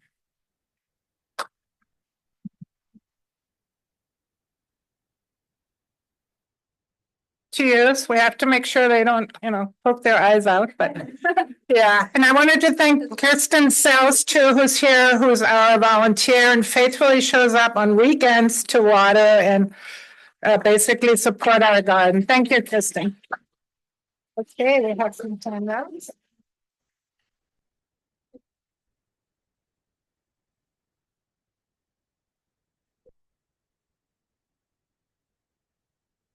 Oh my goodness, I just want to give another word of thanks to all of you, but stay up here because we have certificates we want to give, particularly to our coordinators and then to the students who presented here this evening, because it takes courage. And they, from what I understand, is they were thrilled and excited and quite happy to share their names to come here to be with us this evening. But I definitely would like to present our 2 Culture of We certificates, which are significant of your pivotal role in the work that we do as a district in creating and building this culture of we at Pacific Grove Unified School District and embodying our 3 core values of safety, belonging, and prosperity. And so Farmer Keith, I love it, and Heidi Fulmer, would you please come forward to accept these certificates on behalf of our board and the district? Thank you so much. Thank you. And then I do have certificates here for the students. I may have 1 or 2 more, which the ones that of students who are not here, I will give to your principal to be sure that they receive them. But there's some last names here that I'm not going to be able to pronounce, and I don't want to, butcher the names. So I'll go ahead and just say first name. So Leah, where's Leah? Congratulations, Leah. Thank you for being here. Stella. Henrietta. And then I'm going to have you all stay up here because we're going to do a group photo in just a moment. Charlotte. Charlotte. And then let's see, I have here Lodi. I don't think is here. Romy. Oh, that's Romy. Congratulations. I love that. Yeah, that's beautiful. And Vivian. Congratulations. I'm going to ask all of you to come up to the front for a picture with our board before we go into our second presentation. So just come and stand in front of the dais if you wouldn't mind. And as they're taking their places, again, just to our 2 coordinators, I myself have been a part of that and visited your garden multiple times. And I'm just so grateful. And what delicious treats you brought for us this evening. Thank you.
Hey, Bugs. Bugs Bunny. Interest of time and move on to our second presentation that we have this evening. And it is my pleasure to invite to the front our high school principal, Principal O'Meara. As I said earlier with Principal Brownfield, Principal O'Meara was equally as enthusiastic about offering one of his programs at the high school. And given the fact that they have just actually performed their play, he thought it would be a wonderful idea to have our high school performance, our theatre arts students come forward to do a little vignette of the play that they have been performing and having so many audiences enjoy the last few weeks. And it's the play, I believe, She Kills Monsters. But to talk more about this and present our students, I'm going to turn it over to you, Principal O'Meara. Thank you, Dr. Adamson. Again, Greg O'Meara, Principal, Pacific Grove High School. And I want to proclaim publicly that in the 31 years that I've been attending various K through 12 theater productions, musical productions, I really don't know that I've enjoyed a production more than I enjoyed this one. Just incredible. I had such a great time. And I'll say no more about that. I will echo what Dr. Adamson said. We were walking around a few weeks ago, and I was gushing about the performance, and we just kind of jokingly said, "Well, we should come to the board and reenact a scene," and here we are. Reenacting a scene. So without further ado, I'd like to call up Aaron Vasquez, our teacher, executive producer, mentor, guru, thespian. Thank you very much, Aaron. And I will ask Aaron to give a brief synopsis and make some introductions. Hey, everybody. Just want to say, we have 4 people here. There's probably anywhere between 30 and 35 people that work to put this together. Students that do that, they volunteer their time. Even the stage crew in the back, countless hours putting this together. We spend hours putting this together. We create a wonderful space for ourselves so that we can share a really cool message with the world. And I just encourage everyone to come on out. Whenever we have shows, it's always a magical thing. If you've never been to Singing Wing Theater, it's its own thing, and it's a special thing. It's wonderful, our little place there. I'm going to let the student director, Willow, come and discuss the actual aspects of the scene we're about to watch. It's their vision. I hold the space, and I just make it work for them. It's really a lot of their work. And well, what do I do? But anyways, come on up.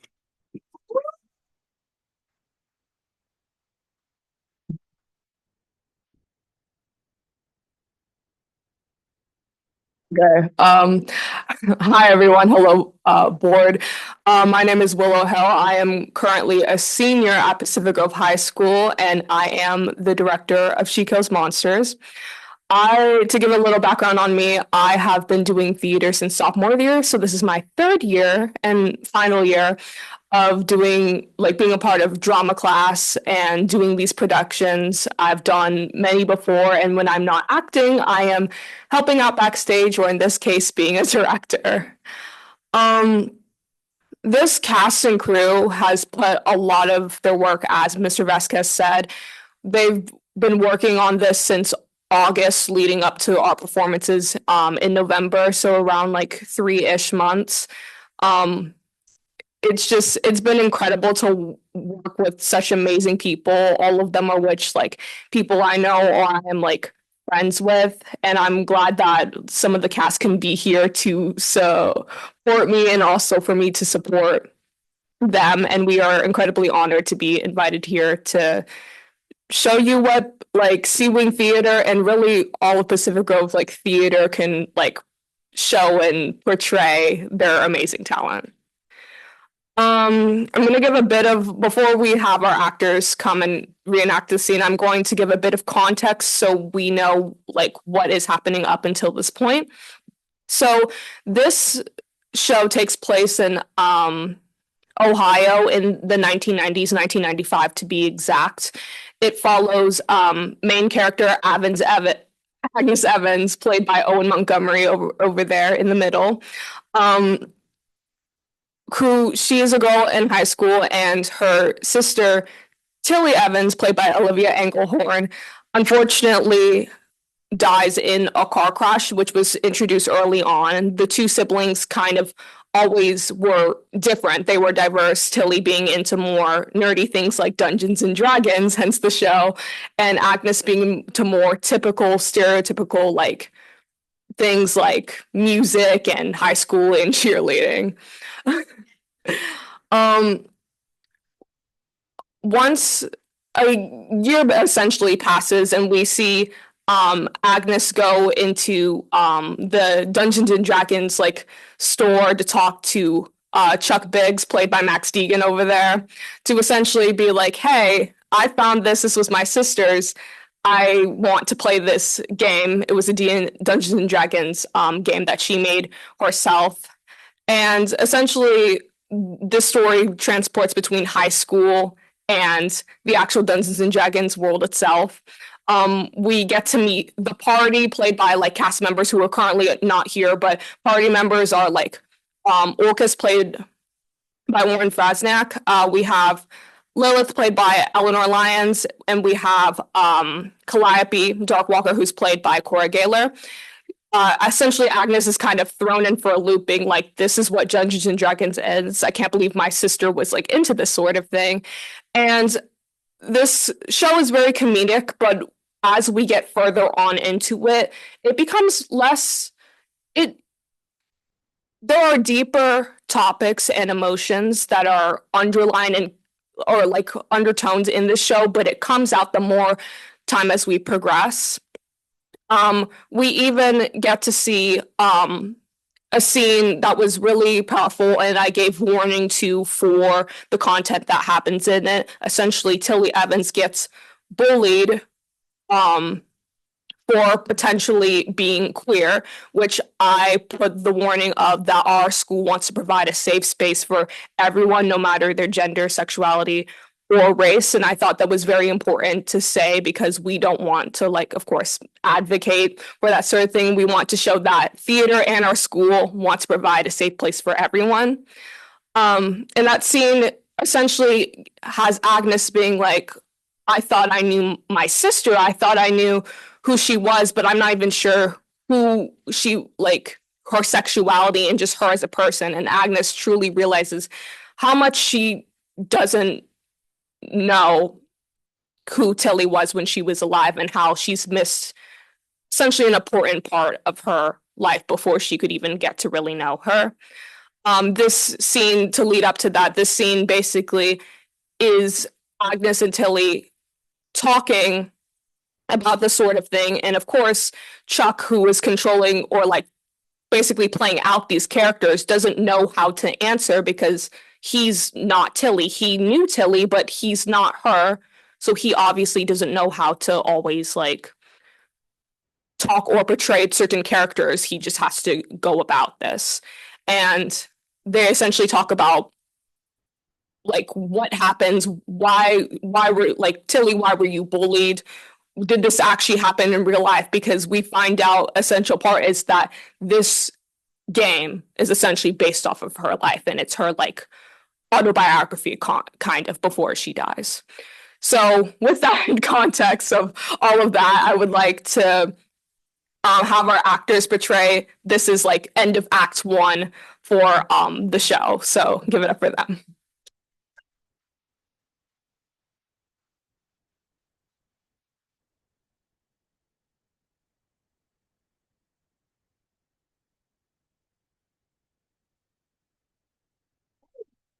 Hey. So, how'd it go with the evil prostitutes? What did it look like? Did that stuff actually happen? Like, in real life? I was a dorky 15-year-old who loved D&D. What do you think? Why did you have to make up a game to tell me all this? I didn't want to tell you any of this if that's what you're wondering. This game was supposed to be private. I met Lily, by the way. The real one. Oh. Yeah? She's gay, isn't she? Maybe. I don't know. Are you?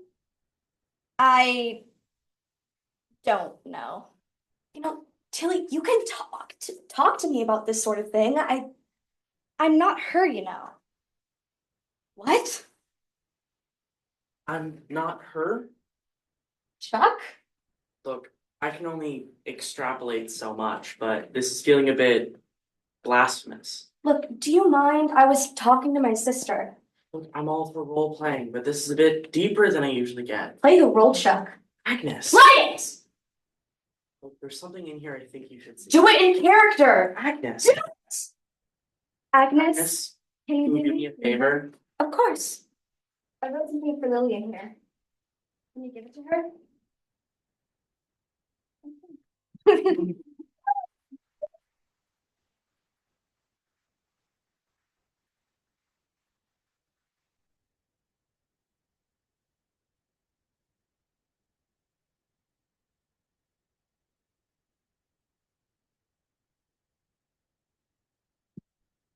We didn't really choreograph how to end tonight, did we?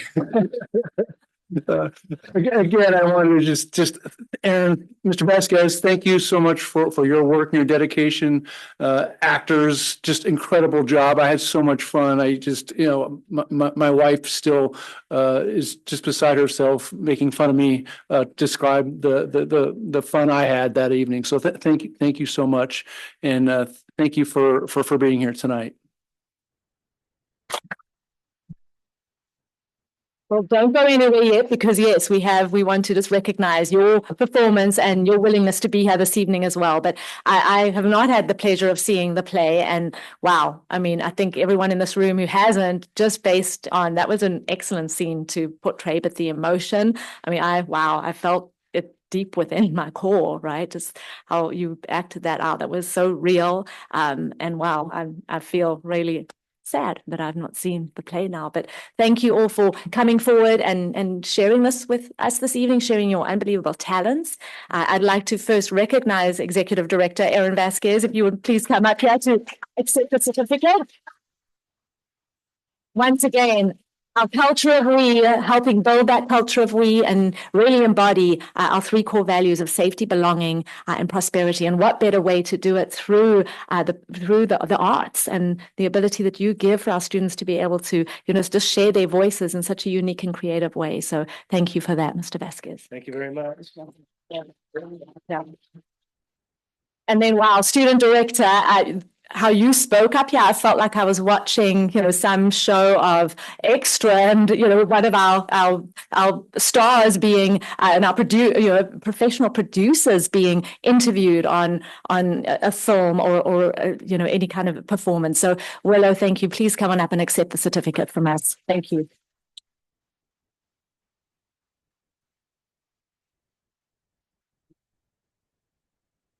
And then I have for our three actors here this evening, Owen, Max, and Olivia. Please come on up and accept your certificates.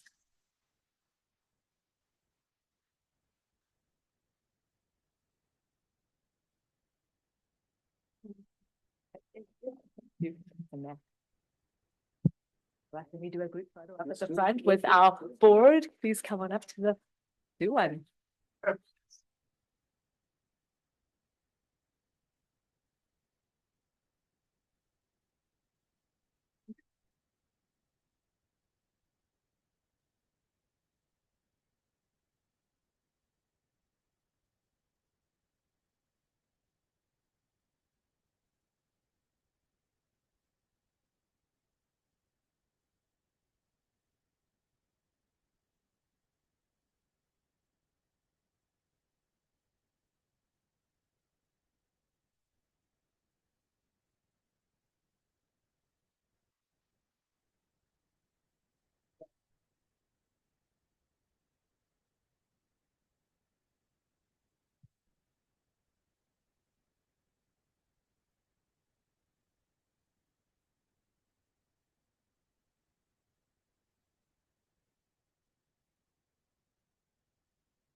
Okay.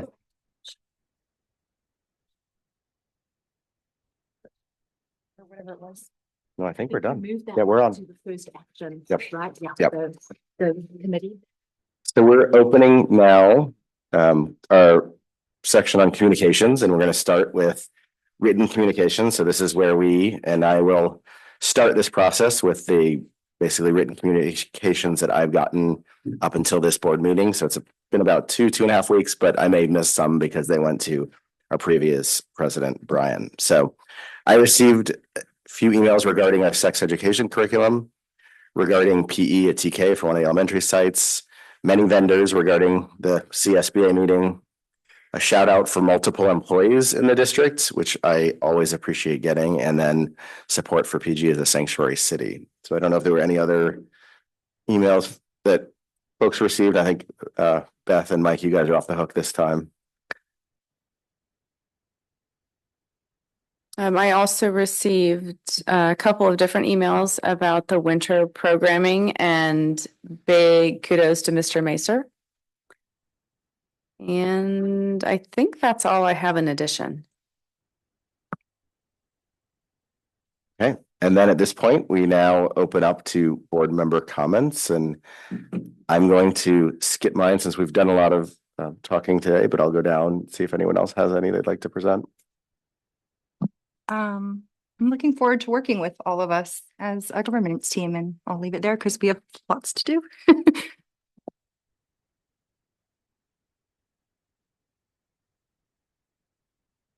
I just want to thank our superintendent for giving out those certificates. I think it's so meaningful to really give them that kind of pat on the back, and will add to the resume. Thank you.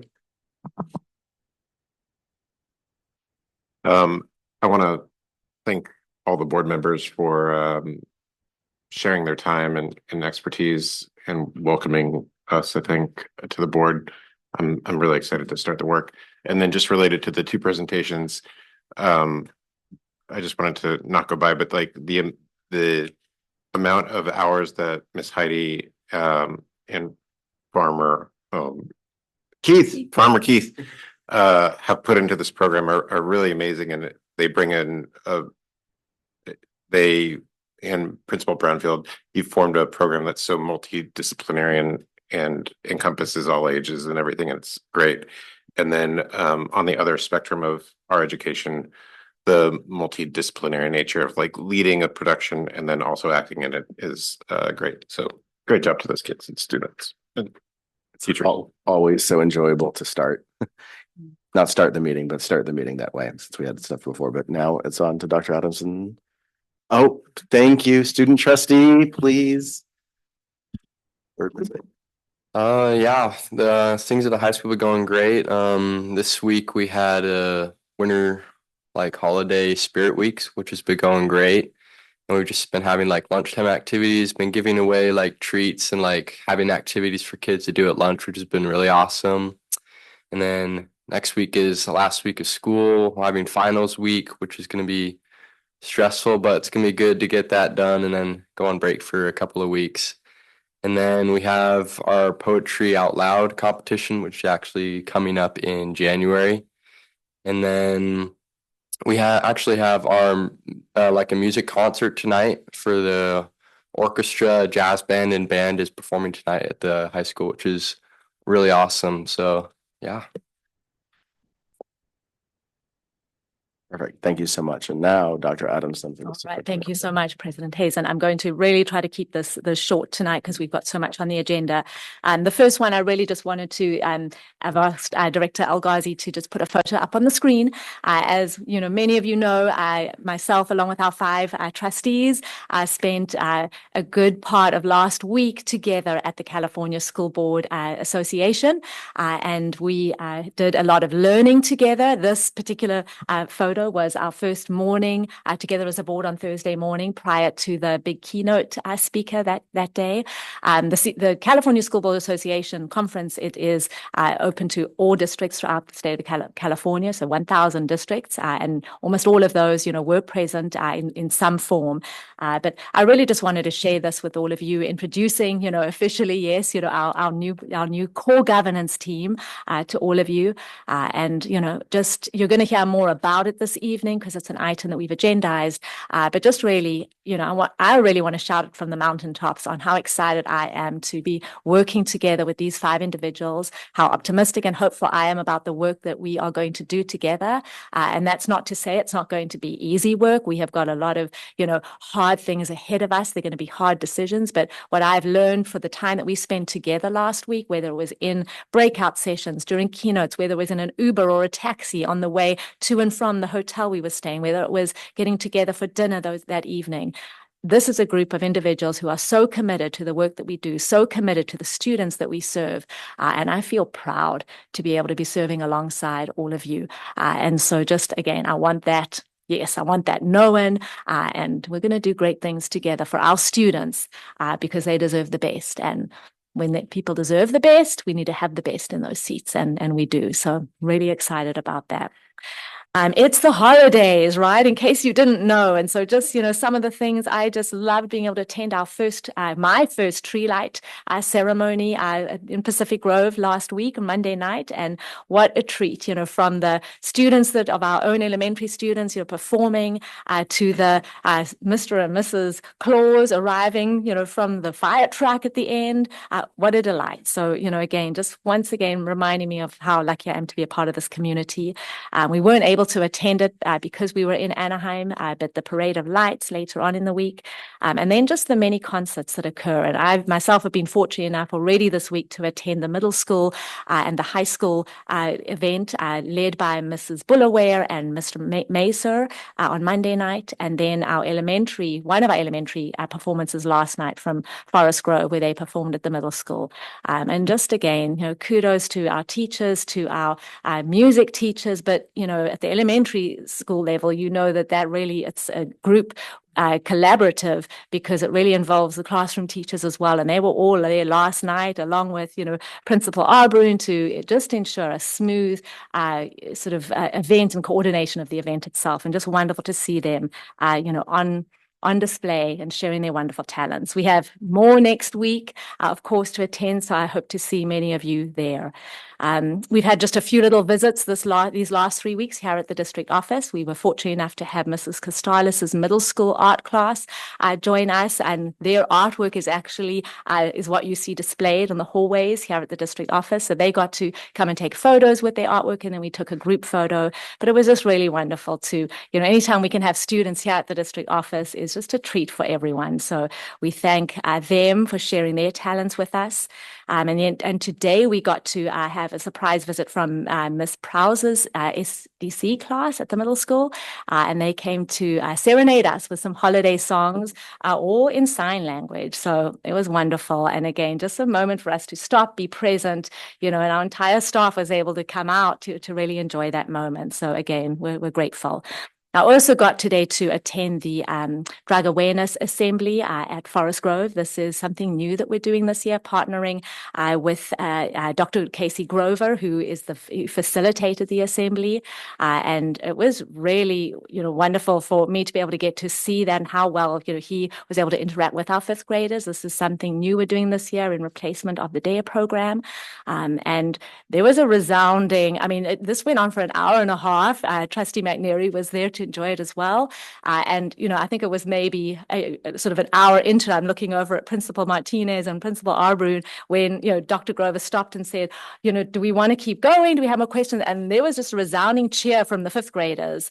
Yes, they wanted to go all the way to use that entire hour and a half. So, that's indicative to me of just the engagement, the interest, and he handled it, incredibly well with just the difficulty of that nature, right? You're talking about peer pressure, you're talking about, just building that awareness, of the impact of drugs on, especially in particular, young growing bodies. But they were unbelievably interested. And the beauty about this is that this will be followed with, lessons that will take place, in the classrooms in moving forward. Robert Down will have theirs scheduled next week, Friday. And so I'm looking forward to, just an equally wonderful presentation there. Special thanks to, just Principal Martinez for helping coordinate this for us this year. Again, just a lot to look forward to. And then let's see, I think just my last, one is that reminder, you will see the toy collection bins at every one of our sites here at the district office included. And so just wanted to do a shout out to PG Kiwani's for the toy drive that they are running currently. And that runs through December 18th. So if you have some extra toys, new toys that you want to drop by any one of our school sites here at the district office as well, all of those will go to families in need. And we're grateful for that. Just it's a time of, joy and giving, and just a wonderful opportunity for us to remember that, we have many families, who don't have and are in need. It's a chance for us to give back. And with that, happy holidays, really, at this point. Just I hope you're all going to be taking, that time when schools are closed to just enjoy and be with one another. So with that, I return it to you, President Hazen. Thank you so much. And we have next our safety report from Assistant Superintendent Jordan. Thank you, President Dr. Hazen. I'm trying to get through this quickly, but I do have quite a bit on here tonight. Our PGUSD District Safety Committee is scheduled for January 14th. So if you're a committee member and you're listening online, the agenda will be sent out here prior to us leaving for the break. This year, we're working on inventorying the classroom go bags to ensure the necessary items are added to support our Big Five safety protocols. So we will be in the classrooms doing that when we follow back up from the break. California Department of Public Health has started its health hub, and the link is now on our district website. And this is a consolidation of resources and information to support safe in-person learning in the TK through 12 school setting, and to mitigate the spread of communicable diseases. And as I mentioned, we'll be regularly updating that on our website. Drug awareness and prevention, Dr. Adamson just spoke regarding the 5th grade substance abuse use prevention assembly. We've partnered with Montage Health through Prescribed Safe. And as Dr. Adamson mentioned, today was our first assembly at Forest Grove, and Robert Down Elementary is scheduled for the 20th at 9 a.m. Some general threat assessment and training items. MCOE and MPUSD held a school safety tabletop drill hosted by the Critical Response Group. That was this past week on December 10th. Director Martinez was in attendance.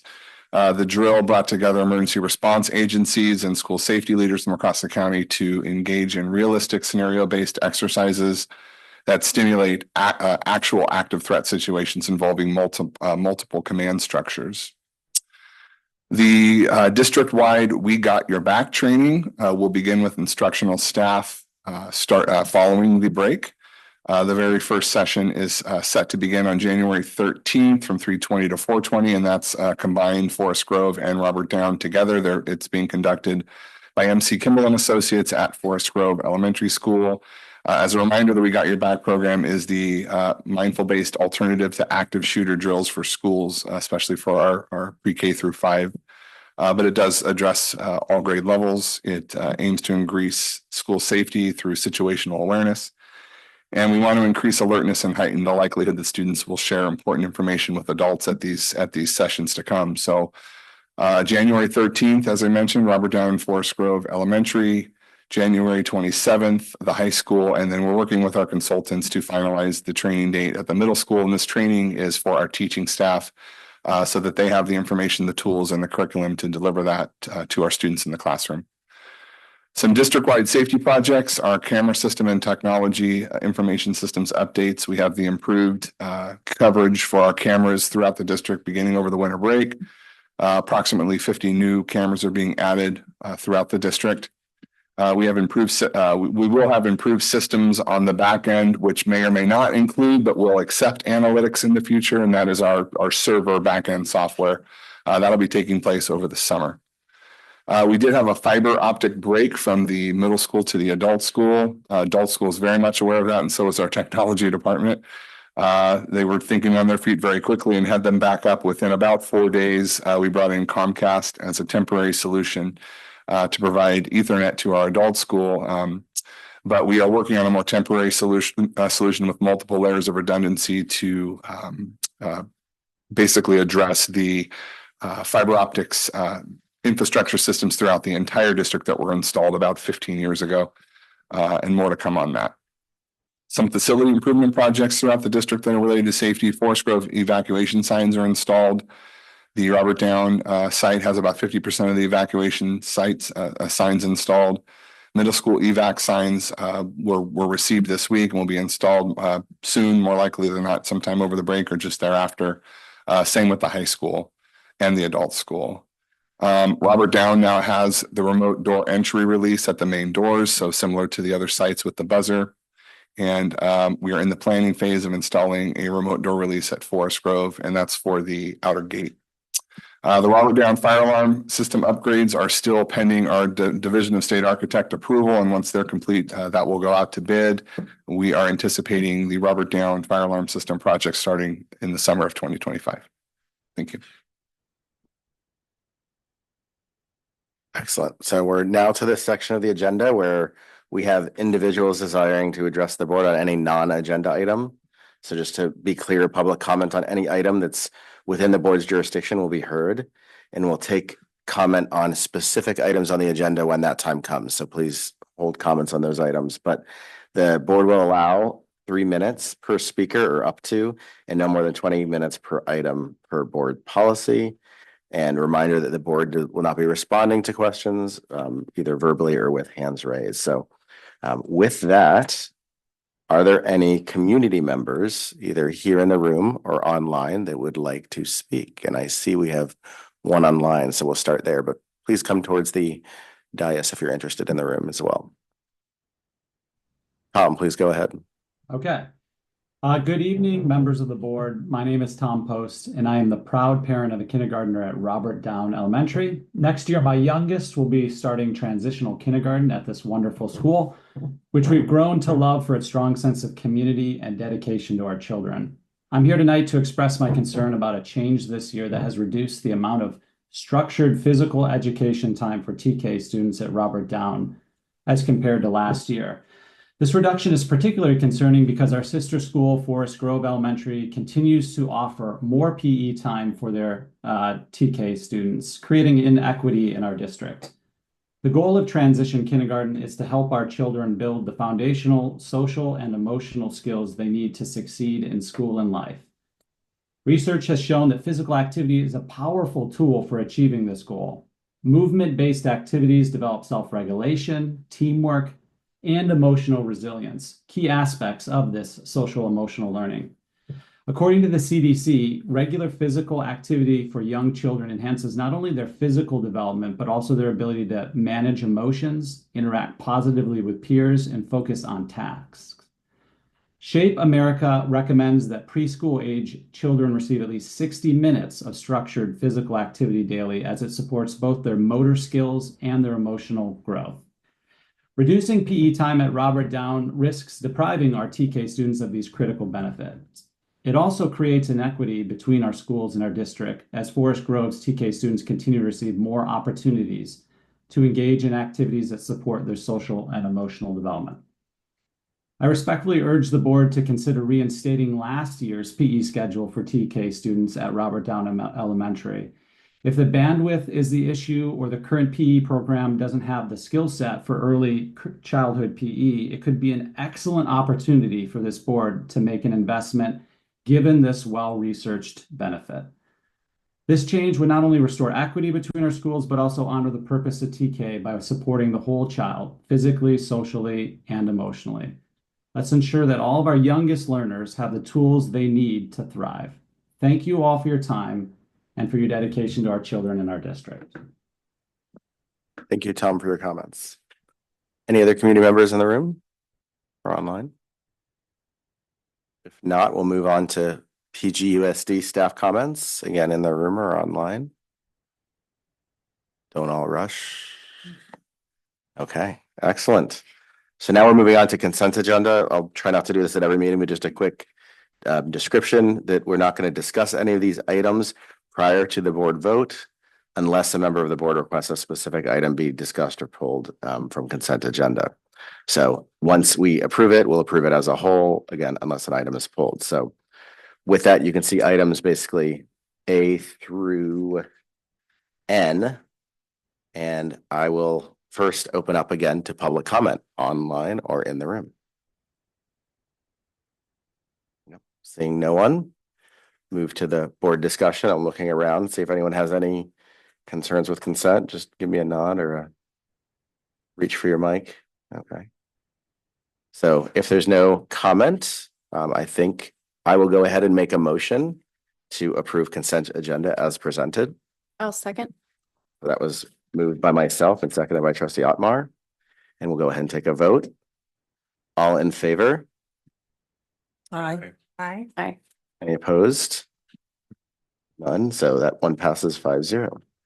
So after consent, we're now on to action discussion.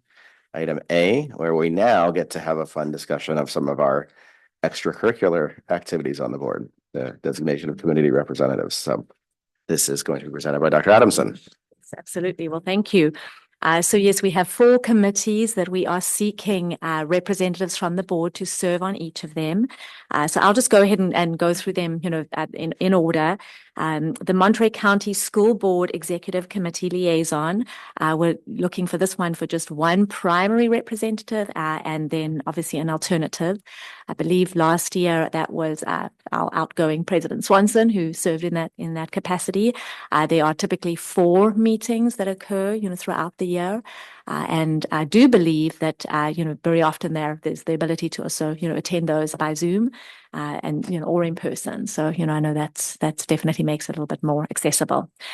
Do I have any interest from any of our trustees for serving as the primary representative for this committee? Oh. I'll nominate myself. Trustee Wax. Okay, wonderful. Very good. All right, I'm putting Trustee Wax down as the primary.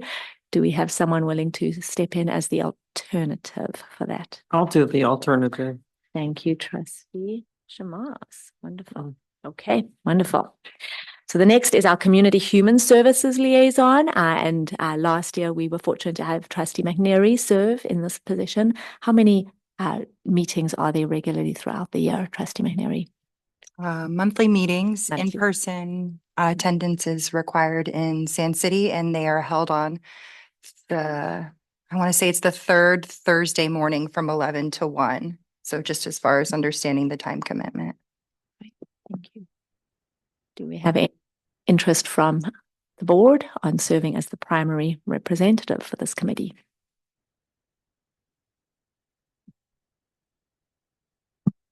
I'm happy to continue serving in that role if no one else is seeking to. All right, Trustee McNary, wonderful. I'm putting your name down as the primary. Do we have someone who'd be willing to serve as the alternative?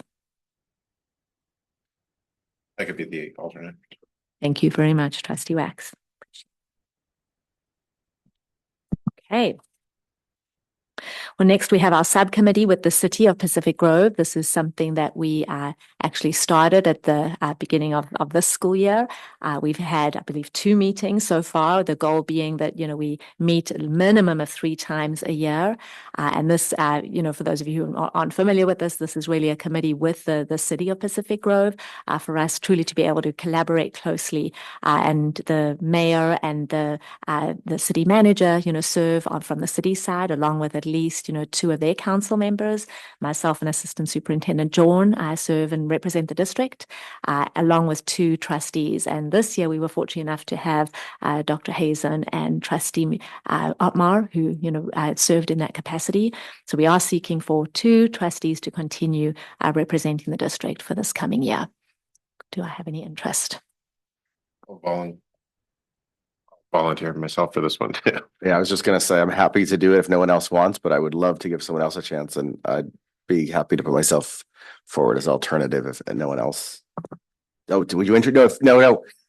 Are you sure? Yeah. Okay. I'm working full-time, so I have to be selective about, Okay. But you will always be invited. well, thank you. Yeah. I may or Alright. may not attend. Fair. Wonderful. So I have down Trustee Wax and then President Hazen as our two representatives. We appreciate that. Thank you. All right, and then our final committee is the policy committee with the district, and that we typically have two trustees who serve on that. This past year, we were fortunate enough to have Trustee McNary and outgoing Trustee Carolyn Swanson. And this is, we meet quarterly, so 4 times a year. It's about an hour and a half. And the purpose of this is really to work together with us as a district. It's myself, Assistant Superintendent Joel, members of our cabinet, and depending on, you know, the areas of interest, anyone from any of our directors or our site leaders who, you know, are involved in those particular policies. But the California School Board Association, they submit quarterly policies that are due for updates. And really it's our role to then, as a committee, go through all of those recommendations and adopt those changes or make our own adjustments that, you know, really suit us as a district. And like I said, we meet 4 times a year. Do I have interest in this committee? I'm interested. Well, thank you, Trustee Otmar. A second. Yes, I'm also interested. Thank you, Trustee Shamaz. Wonderful. All right. And then really the final item on there, you know, if there was any recommendation for, you know, additional committees that we may want to consider as a board. I had 2 that I'll put out there, but not with any like stake in the ground, so to speak. One would just be a cross Monterey Peninsula board committee, potentially, just some for liaising with our neighboring school districts, but it doesn't have to be necessarily formal. The other one I was going to suggest actually literally just left my head, so I'll just stick with that one for now. If it comes back, I'll Great mention it. idea. What about the rest of the board? How does everyone feel about that as MPUSD liaison? Is there one or the other? Do we want to consider that as a potential committee, I guess is what I'm asking. I think it makes sense to stay in contact with other districts. So I'm for it. I'm not saying that I volunteer for it, but right. I support the idea. And I might suggest Takers. we do some like, you know, probing and see if something that Sure. makes sense for this upcoming year, and then we can maybe form it mid-year. I think it's important that everybody on the board is on the same page before that happens. So. Exactly. Agreed. So I'm okay with that. I don't know if we want to do just a general temperature check-in with everybody else. Well, I think it'd be important to know what subjects you really want to discuss with another district, and you know, kind of maybe even before you approach them, say, you know, these are some areas of interest that we're wondering about, and then see what they have to say back. Yep. And I can speak to 2 items that have come up recently. I mean, one was calendar alignment, just for the breaks for in terms of, you know, if one school district is off, sometimes there's not childcare options during that break. If it's misaligned, that was one thing that has come up in the past. Another was, you know, opportunity for either learning or shared CTE, dual enrollment stuff. If we don't have the full CTE offerings, if there's other neighboring districts that do, it could be a potential learning opportunity. Those are 2 that just come up at the board meetings, but there might be other.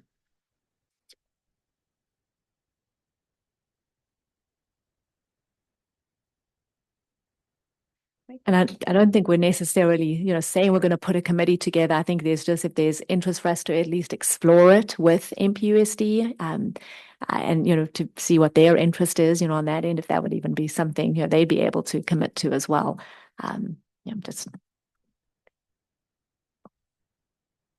Has that come up before that you know, has this been a discussion you've already had?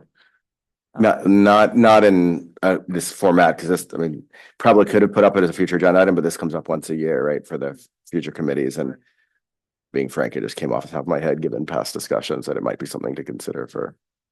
And I would say MPSC, maybe Carmel as well, and maybe you know, some of the other North Mark counties. Can I weigh in? Please. It's my understanding that you, Dr. Adamson, have created relationships with the neighboring districts to Pacific Grove and that you all have a good working relationship. Is that right? Yes, I would say that. In fact, we had our own little breakout session at the conference last week to really talk about some of the areas, that impact all of us. Yep, absolutely. I think I see the kind of the challenge that Beth raised in knowing like what our jurisdiction and what our discussions are going to be limited to, because hard to imagine like everything we could possibly talk about school board business with another district. And I also think it's a little bit incumbent upon us as trustees to reach out to other people serving in our similar role and maybe I know this is a volunteer gig and everything is on our own time, but also develop those relationships individually so that we can, find things to collaborate on and maybe develop something in the future. So I think I am open to exploring, kind of curious what that looks like. And I also would ask that we kind of take that on for ourselves too in the coming year. I like that. Okay. Okay. And with that, I think looks like we do have public comment on this as well. So is there any public comment on the committees, the new, older proposed? Okay. None in the room, none online, and we just had kind of a mini board discussion. So was there any other comments that folks want to throw out? No one's grabbing their mic, so I'll move. Oh, yeah, please. One Yeah. thing, Yeah, please. you might, you're gonna go to a county board meeting. Going to every board. I know. But the county is kind of the place to bring that up because they can provide subject matter or divide the county up into appropriate spheres that have commonality. And so that might be a place to start with it, and Mike can bring it up at this next meeting. First charge to trustee Wax as committee representation. Noted. Yes. Okay, with that, can I get a motion to approve the subcommittee representation as we discussed? Also move. Second. Okay, so moved by trustee Otmar and seconded by trustee Shamas. All in favor, please say aye. Aye. All opposed? It passes 5-0. Sorry, trustee, student representative, would you like to offer a vote on this after we voted out of order? You said aye as well? Thank you. And just a reminder, so please remind me, I should be going to the trustee first, as he's one of the most, if not the most important voices in the room. So thank you for that reminder, Josh. But thank you.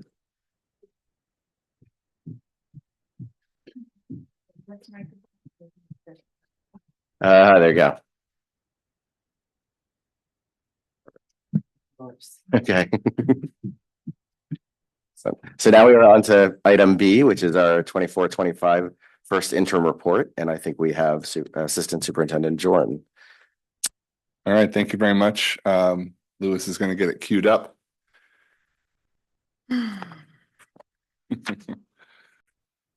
Yeah, so we'll go to the next slide. Throughout the year, the budget for the district's various funds are revised to reflect changing financial conditions, as you're all aware, or as a result of board decisions that may have a fiscal impact to our district. Primary budget revisions are shared early in the fiscal year to update beginning fund balances, followed by the close of the fiscal year with our unaudited actuals. Budget revisions are again included in the first interim report that we're giving tonight, and then a second interim report in March. The final budget revision is usually completed toward the end of the fiscal year. We'll have a budget study session. We will have a public hearing, and then the board will vote on the adopted budget for the out fiscal year. The first interim report tonight covers the fiscal year 2024-25 from July 1st through October 31st. And the projections are for the activity therein. The governing body must certify that the district is either able to meet its financial obligations for the current fiscal year and next two subsequent fiscal years by providing a positive certification, or certify that it may not be able to meet those obligations. Tonight, staff is bringing the first interim report forward, and based on our current multi-year projections, PGUSD will meet its financial obligations in the current year and subsequent 2 years. This report reflects the following conditions. We go through our property tax projections for fiscal year 24-25. They've now since been revised to include the County Tax Assessor's Office increase. The unaudited actuals, which we completed in September, ending fund balances have been posted for the 24-25 year. Staffing and position control changes and payroll encumbrances have been recorded and reconciled. Restricted resources and site donation account ending fund balances have now been posted as beginning fund balances for our 24-25 year. PGUSD is a basic aid funded district, and that's our primary source of revenue, which is local property taxes. Therefore, we do exceed the local control funding formula entitlement. You can see on the bottom of the slide there what our entitlement would be for 24-25, just over 21 million. That is if we were not a basic aid school district. But we are, considering our revenue limit projections have us at just north of 39 million in revenue based on property taxes. There are current benefits, back up just a second, Liz. There are current benefits to being basic aid for those that aren't aware tonight. Most of you are. But the changes in our average daily attendance doesn't affect our unrestricted revenue all that much. It can affect restricted revenue and categorical funding, and we've talked about some of those in the past. The district is funded above the state level ADA, and the growth in property tax rates equate to increased revenue year over year.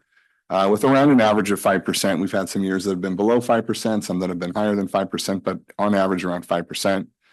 Some of the things we have to watch out for and plan accordingly for are long-term projected growth or decline in enrollment. PGUSD has been somewhat flat over the course of the last few years. We've had a couple of dips, and then we've had a couple of increases based on UPK. But for the most part, we're considered flat. We need to pay close attention to our limited unrestricted revenue. If enrollment grows, we need to pay close attention to our restricted resources expiring and properly budget early and plan often for those expiring resources so not to impact the general fund. Property taxes are delayed throughout the year. This is something that we have to pay attention to very closely because of our cash flow issues. We see a huge influx of our revenue in December and in April, and then kind of a smattering of revenue shows up throughout the year in between. But it's very important for us to stay on top of that, and that's the rationale for why we, as a district, utilize a TRAN, which is a tax revenue anticipation note, and I'll talk about that later in the presentation. But again, paying close attention to cash flow so we can meet our obligations every single month when revenue might not exist for 2 or 3 months because we're waiting for those tax revenues to come in. Next slide, Lewis. All right, so let's take a look right now at our combined Fund 01. This is the general fund, combined restricted and unrestricted. Let's look at our beginning balances. And when we do so, we must pay in mind that these are unaudited actuals. And until our auditors finalize the actuals for the 23-24 year, which I'll bring to the board in January or February, these are still unaudited. But the 24-25 adopted budget district began with an estimated beginning fund balance of 8.7 million. You can see that there at the top. After posting the unaudited actuals and budget revision, now at first interim, we note a change in the combined beginning balances. Next, we take a look at revenues. That's the next column down. At the adopted budget, we had around 46.5 million. Right now at first interim, we're looking at similar amount, 474. You can see it's a net change there in a revenue of 77,563. Total expenditures at adopted budget, just over 47.6 million. You can see here at first interim, we have projected expenditures just north of 49.4 million. That is an increase over the adopted budget of 1.8 million. You can see what this does to the ending fund balance. Again, the projected at the adopted budget had us with an ending fund balance of just over 7.2. And at first interim, now we are projecting our ending fund balance to be just over around 5.7 million. That's a reduction of just over 1.4 million. And as it relates to district reserves, remember, this is combined when I'm talking about this. So our reserves are made up of unrestricted reserves So it doesn't look like a huge movement, but at the adopted budget, we had an 8.7% reserve, now an 8.9% reserve, and that went up by 0.2%. Next slide, Lewis. The district receives funding for its general operations from various sources. The largest of those source of revenue comes from local property tax. That's lumped in under LCFF sources. You can see that here on the pie chart. Our LCFF sources do have other components of revenue and educational protection accounts, some of the deferrals that we receive. But all in all, this is the lump sum LCFF revenue for our district of $39,614,095. Federal sources. Over the course of the last 3 years, we've been seeing this number go down and down and down. This is more or less related to categorical programs, restricted programs, CARES Act, ESSER. Some of the folks like to call it the COVID dollars, but there were other restricted resources that are kind of tapering off. And you can see here this year we have a projection of around 661,000. That's down substantially from prior years. State sources combined for just over 3.5 million. Those are categorically funded programs from the state. Just to give an example, the Prop 28 Arts Music Program is an ongoing state categorical funding revenue source, and that falls under state. And local sources, a number of things fall under local, but one example might be our SELPA funding through the county office that we receive for support of our special education programs. Next slide, Liz. So here you can see an illustration of our projected unrestricted expenditures for the 24-25 year. Again, this is at first interim. If you break it down, it's just around 41% for certificated salaries, 21% for classified salaries, employee benefits at 24%, books and supplies 4%, services and other operating expenditures 10%, and other outgoing indirect is around less than 1%.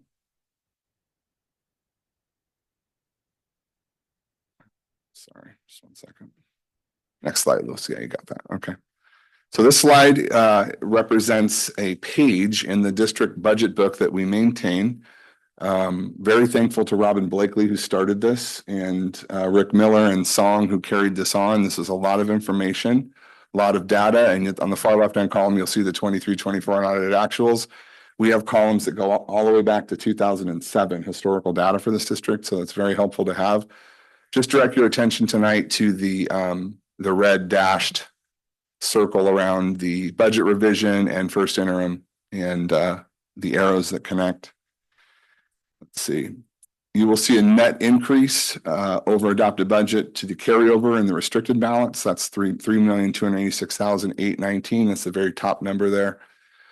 We increased our restricted beginning balance from budget revision simply because there was beginning balances that needed to get moved forward from the prior fiscal year that will remain unspent and now become a beginning fund balance. And as you can see on the unrestricted side, that's just below that of 5.4 million. Didn't change a whole lot. And the beginning fund balance totals there at the budget revision was just over 8.4 starting the year. Now we're showing just over 8.7. Next down, you look at the revenues and total revenues. I talked about how those were made up earlier. Really, I just wanted to show you the change there, right? We had just over 46.5 million in projected revenues at budget, and now we have just under that amount, right? We were short about 77,000 in projected revenue, but again, this will change by second interim. Down into the next column, looking at expenditures, you can see the change from budget. The first one being the 19,676,544 is now 19,838,753. That's our certificated salaries. And then on the way down, you can see the changes there. The biggest substantial change, would be in the services and other. You can see that went up a little bit there. That is our 5,000s. And a lot of that is related to, I went back to the top, the beginning balance of restricted accounts being moved forward. We have to spend down those restricted dollars. So if we have a higher beginning balance on the restricted side, we need to match that up with expenditures. It also contributes to our deficit, but that's basically the nature of receiving restricted dollars. You make your way down, you'll see our total expenditures for the district of just over the 49,410,774. And as you can see in the green, now we show surplus deficit. So we are showing a deficit this year. We showed a deficit at the budget adoption, but the deficit has increased on the restricted side. substantially, and it's went down a little bit on the unrestricted side, as you can see there. So we have a combined deficit of just over 2.9 million. That's made up of just under 900,000 in unrestricted deficit and just over 2 million in restricted deficit spending. Move your way down from there, you'll see a couple of $200,000 transfer outs. Those are each a transfer from the general fund, from the general fund to Fund 14 deferred maintenance and to Fund 40 capital reserve. Those transfer outs were a directive from the board 2 years ago to begin to build balances in those two funds that did not exist for some time. And that's related to maintenance and deferred maintenance of our school sites. You can see the ending fund balance is projected, as I mentioned previously, but here on this chart at 5,774,776. And then we move our way down into the components of ending fund balance and what this is made up of. So we always carry $5,000 in revolving cash. The next item there, you'll see the 1,182,657. That is us projecting what the carryover from restricted resources will be for next year. So where we land at the end of the year, you know, we're not planning to spend all 3,286,819. So that 1,182,657 will move to the next year as a beginning balance on the restricted side. But again, these are just projections. You move down to the assigned category. These are all areas where we have to assign dollars statutorily. Each and every one of these has a formula associated with it. The bolded highlighted E, which is 3% reserve for economic uncertainties, is the most critical component we need to address. And that is the 1,482,323 is exactly 3% of our total expenditures, and that's a statutory obligation of the district to carry. You can move your way down and see the subtotal of unrestricted reserves. It actually went up from the adopted budget to 4,587,000. That's a good thing. We want to see the unrestricted reserves be higher. And then again, you'll see here in the red there at the bottom, we went from an 8.6% reserve to a projected 8.9% reserve with an ending fund balance of 5,774,776. Next slide, Lewis. So I mentioned this earlier, how important it is for us to maintain cash flow. This district's property tax revenue does trickle in over the course of a few months, but just for an example, a large influx of revenue came in April to the district of around 19 million. And from then until basically now, we haven't received any revenue, right? So 6 months without revenue. Now we do get some local control funding formula, LCFF base revenue that shows up, you know, to the tune of 200,000, 400,000 here or there, but we're not seeing that massive amount of revenue. So it's very important, especially from April until right now, that we are monitoring cash flow, because cash flow is king. Even though we know this district has $39 million of revenue coming in from property taxes, we have a 6-month period of time where we're kind of operating on what we received prior to that. So this district has taken out a TRAN for nearly 20 years. That's a tax revenue anticipation note. We anticipate bringing one forward to the board again this March. We will do our TRAN sizing over the course of February and March and bring it to the board for approval for the 25-26 year. But I can't stress again how important this is that the board does adopt a TRAN. Next slide. I'm going to try to go quickly through the snapshots. So we just went through Fund 01, that's our unrestricted general fund, and restricted general fund.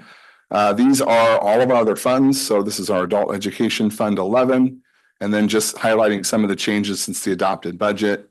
The beginning fund balance increased over adopted budget when we posted beginning fund balances, which were posted by the county. On the revenue side, we had a decrease from the adopted budget with updated projected revenues.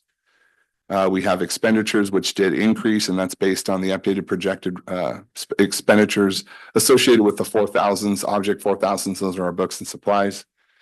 We're projecting just over $2.7 million deficit in this fund, and that's based on increased spending and expenditures in the 4,000s and 5,000 objects. And this is a planned program with Fund 11, essentially.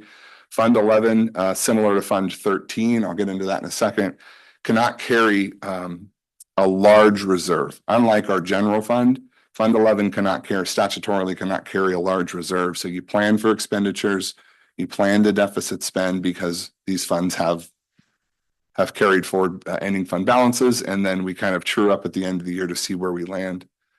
All in all, we show an ending fund balance in Fund 11 of just over $9,000, well, just under $10,000. But when we, like I said, when we close the books at the end of the year and I present unaudited actuals, this tends to change quite a bit, both in Fund 11 and Fund 13.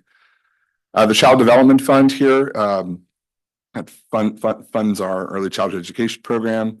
No change over adopted budget on the beginning balance. We had a decrease in the from the adopted budget in revenue when we updated the projected revenues. We had an increase of expenditures over the adopted budget, and that was associated with 2,000s, which is the classified salaries, and 4,000s, which is materials and supplies. We had an increase in expenditures there. We do show a small deficit of 74,716 with an ending fund balance of 125,274. Next slide. All right, Fund 13. I already prefaced with kind of how we operate this fund. Normally with a deficit, we have to be careful how much of a surplus we have. But the changes since the adopted budget, you'll see no change over the adopted budget in our beginning balance. We do have a change in our revenue. It's increased based on projections. We do have an increase in expenditures, and that's, again, when we have an increase in revenue in Fund 13, we have to match that with an increase in expenditures to maintain the net cash resource allowance that we have. So we can't have we cannot have too much surplus in this account. And that's due to labor hour increase and expansion of program. Thankful to Director Silveri for what he's been doing with the food services program. And we are showing a small surplus here, which did increase over adopted, and ending fund balance as a result of that increase did go up over adopted.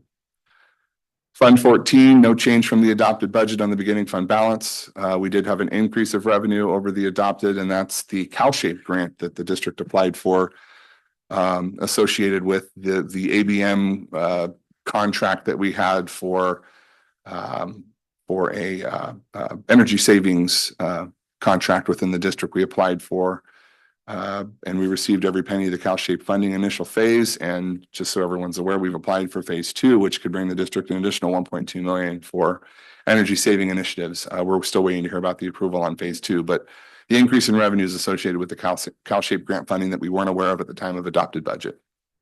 Expenditures, they of course increased to match the grant that we received. And we do show a deficit, which again increased because of the expenditures, and you'll see the ending fund balance went down over the adopted budget because of the deficit to just over 461,000. Next slide. Post-employment benefits, we don't do much in this account. The district had been at some time ago been setting aside dollars for OPEB, which is your deferred costs of folks for retirement. We basically maintain this account as it sits because you cannot move any money out of this account. You can only move it in. You can only fund transfer in. So basically no changes, and any changes that exist here is due to interest earned. The Building and Educational Technology Fund 21. This is our Measure A, Measure D, and then future Measure B program fund. So some of the changes since first interim, our beginning balance, there was no change because at the time we had not received the revenue, which was the sale of the Series C bond sale for Measure D. But we do have new, I apologize. We do have new revenue. So the revenue did increase by 8.7 million. The beginning balance did not, because that was carry forward from the prior year. We did receive that revenue last month, and it's now in Fund 21 from County Treasury. Our expenditures increased over adopted because of the receipt of the Series C bond sale. Again, to match the revenue with expenditures. And the rationale for that, again, is once we have a series release, the district has 3 years to spend those dollars statutorily. So we have to be strategic. And when we release a series, we have to make sure that we're not releasing too much that we can't spend in a course of 3 years. We do show a surplus of just over 2.3 million and an ending fund balance of around 4.7 million. And later this evening, you'll be getting a presentation from Director Anderson related to the projects list that he's going to propose for the 2025 year associated with Measure C or Measure D Series C. Next slide. We now have Developer Fees Fund, Fund 25. That's brand new to this district. We've been levying fees for just about a year. And as you can see here, we have a projected ending fund balance of just over $107,000. And I'll note that the board hasn't directed staff to build any sort of an expenditure plan associated with this revenue yet, because this is new. And ideally, what you do is you allow this fund to build up an ending fund balance before we determine how to utilize this revenue for offsetting costs. But we are levying developer fees, and we do anticipate more this year to the tune of around $34,749. Capital Projects Fund 40. Here are the changes since the budget adoption. We had a decrease from the adopted budget in the beginning balance, no change in revenue, decrease in expenditures in the adopted budget, no change in deficit. That's what was reported at adopted. And the ending fund balance again decreased because of the beginning fund balance decrease when we rolled forward from 23-24. Next slide. And then this is where I like to end, and I hope everyone's still awake. We have a really neat thing I mentioned earlier called the budget book. It's on the district's website under the business office documents. It's well maintained. There is a lot of information in that book. The very last page of the 177-page document is our district overview. And I like to leave you with this. It shows our demographic on top, on the left-hand side where you see the 24-25 beginning fund balance, kind of a summary of a snapshot of the district financials there. You can see the property tax trends in the middle and the general fund reserve trends in the middle. I do like to note that under the general fund reserve trend, this district's moved from a 17.4 down to it's 8.9, but it rounded up to 9 down there at the bottom. We also show here on this sheet the STRS and PERS rate increases. As you can see, STRS is still level at 19.1%, and PERS rate did increase to 27.3%. And you can see the fiscal impact in the right-hand column associated with that percentage. And then we update our SBAC testing down below, and we show our free and reduced meal percentage calculations as well. There's a whole lot more in the budget book, but this is a nice little summary if you just wanted to take a quick snapshot of the district's health. Fiscal health, this is kind of one of the slides I would direct you to. And with that concludes my presentation. I'll open it up for questions. Excellent. And as usual, we go out here now first to the public. Folks are probably digesting like I am, but please feel free to move towards the podium or raise your hand online. I'm looking at you, Principal Roach, but you're heading out. Okay, good. Okay, with that, yeah, exactly. With that, I will now move towards board discussion, and I'm going to start with our student trustee on this very simple matter. If you have any thoughts or questions you wanted to ask. Okay, none at this time. Good. Okay, anyone from the board with questions? Yes, I see Beth starting us off.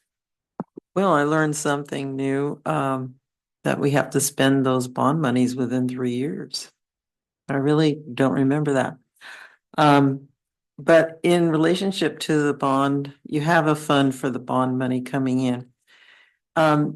Does that money is it allowed to be put into deferred maintenance fund or not? You can't.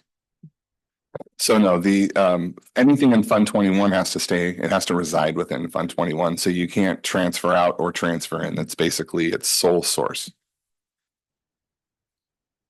I will mention that's not to say that Measure D, for example, a huge list of the projects associated with Measure D, which were approved by the voters and approved by the board, some of them were deferred maintenance projects, right?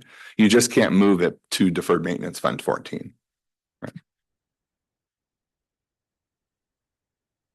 So just one question kind of following on that quickly.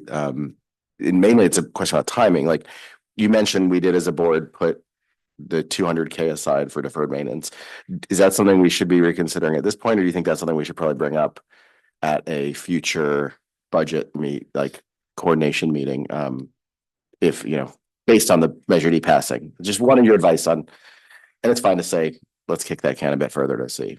I think they're two different things. I know they are. They're two very different things. Like Measure B's passage is not that there's no language in there associated with deferred maintenance. It's all modernization, expansion of pathways, growth of program.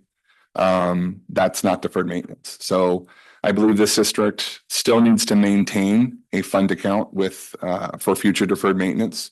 Because if we decide to grow program, build new buildings, modernize, we're going to have to maintain those at some point, and you don't want to go back to the voters later for a deferred maintenance bond.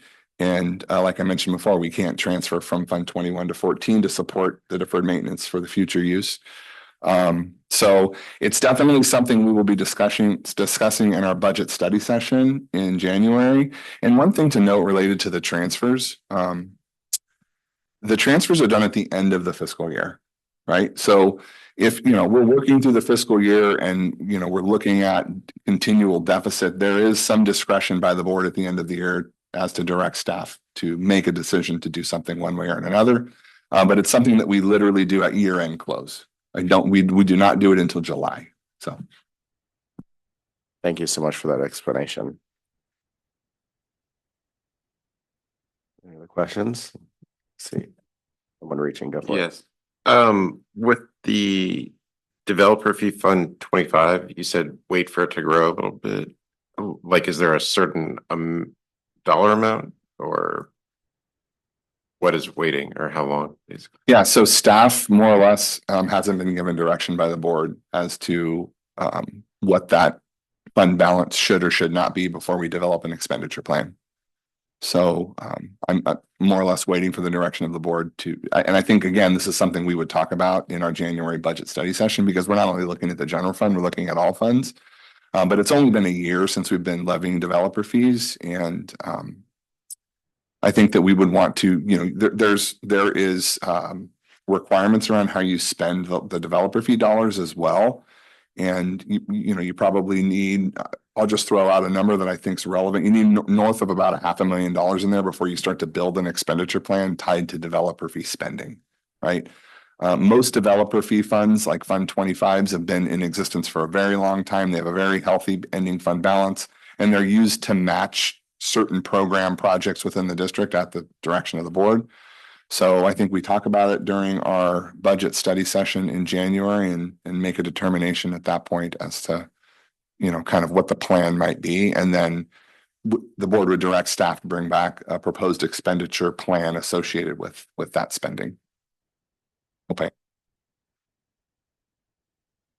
Just as the board who started this, it was, our facilities have been a topic that have been in the forefront of our conversations, and this was something that was recommended so that as our deferred maintenance comes up, it doesn't end up getting deferred to the extent that it did in previous years. So we hadn't discussed as a board anything beyond putting that specific amount of money aside as far as future planning or a set amount or anything else. So hopefully we'll have those conversations together.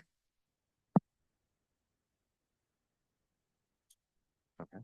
It sounds like the good time to have that would be after our study session on the budget. So I'll flag that if someone wants to bring up as a future agenda item, but I don't think we do that. With that, no more discussion. Now is the time to see if we can get a motion for the first interim report to approve it as presented. I'm comfortable making a motion on staff's recommendation. We have a second? I'll second. Excellent. Now I'll go to the student trustee first. Aye. And then the rest of the board. Aye. Aye. Aye. Excellent. That passes 5-0 with support of the student trustee. So now we're going to move on to item C, and this is going to be presented by Barbara Martinez, a principal, and thank you very much.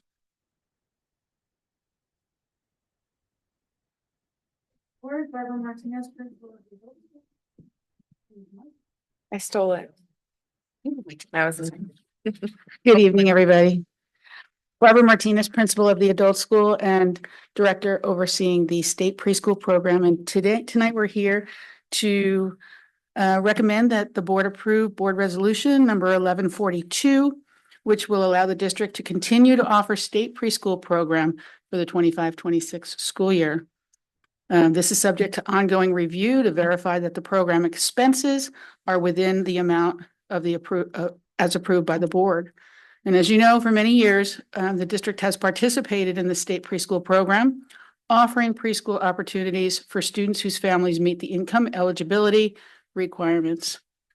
In order to continue participation in the program, the board must approve this resolution and authorize the contract that was submitted. So the Child Development Fund, Fund 12, supports the state preschool program and the before and after school program. The state funding for the state preschool program has not been and will not be sufficient to fully support the preschool program within the Child Development Fund. The fees collected to fund BASRP have not been sufficient to fully fund the operating expenses.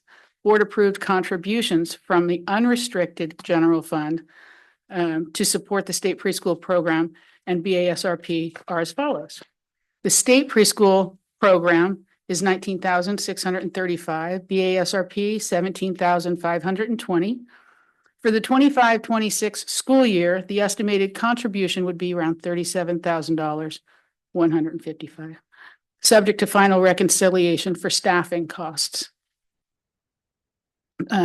The fiscal impact for the MRA, which is the maximum reimbursable amount, is about $183,000, $430 in state funding into Fund 12. Okay, so thank you very much. I'm going to pass this resolution down. So Clerk McNeary for me, and I'll send it to the State Department. So thank you so much, Mr. Martinez, for the presentation. We're going to start with public comment on this item. Anyone online, anyone in person? Seeing none. Move on to board discussion, starting again with our student trustee. Okay, excellent. And then anyone else on the board that would like to? Okay, yes. Are the BASRP fees capped by the state or? I'll defer. Sorry, the mic shuffle. Yeah, so we have to establish the MRA, the maximum reimbursable amount, and that's what the resolution is doing. And BASRP that's a local program for us. So there's a cap for after school, early school enrichment associated with our early childhood education program, as well as other grade levels. So that's effectively what we're doing tonight. We're asking the board to adopt the maximum allowable reimbursement of $183,430 that we can seek state funding for. It's funny, we just bury you guys with numbers on your first meeting. It's the timing of our calendar. Okay. If not, no more comment. I would like to make a motion with a slight change from Clerk Trustee Hazen to Clerk Trustee McNary on this, which has already been changed. Thank you, Lucero. So I also moved, and I would like to second Resolution 1142. I'll second. So moved by myself and then seconded by Trustee Otmar. Student trustee, would you like to have a vote on this one before we let you off the hook? Aye. Aye.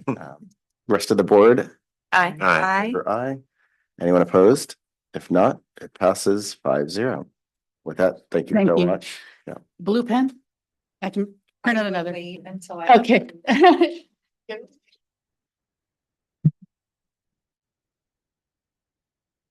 So for those following along in the room and those at home, we're on item D, approval of the Measure A Ed Tech bond, and we Good have evening, Director Binder. trustees. Thank you.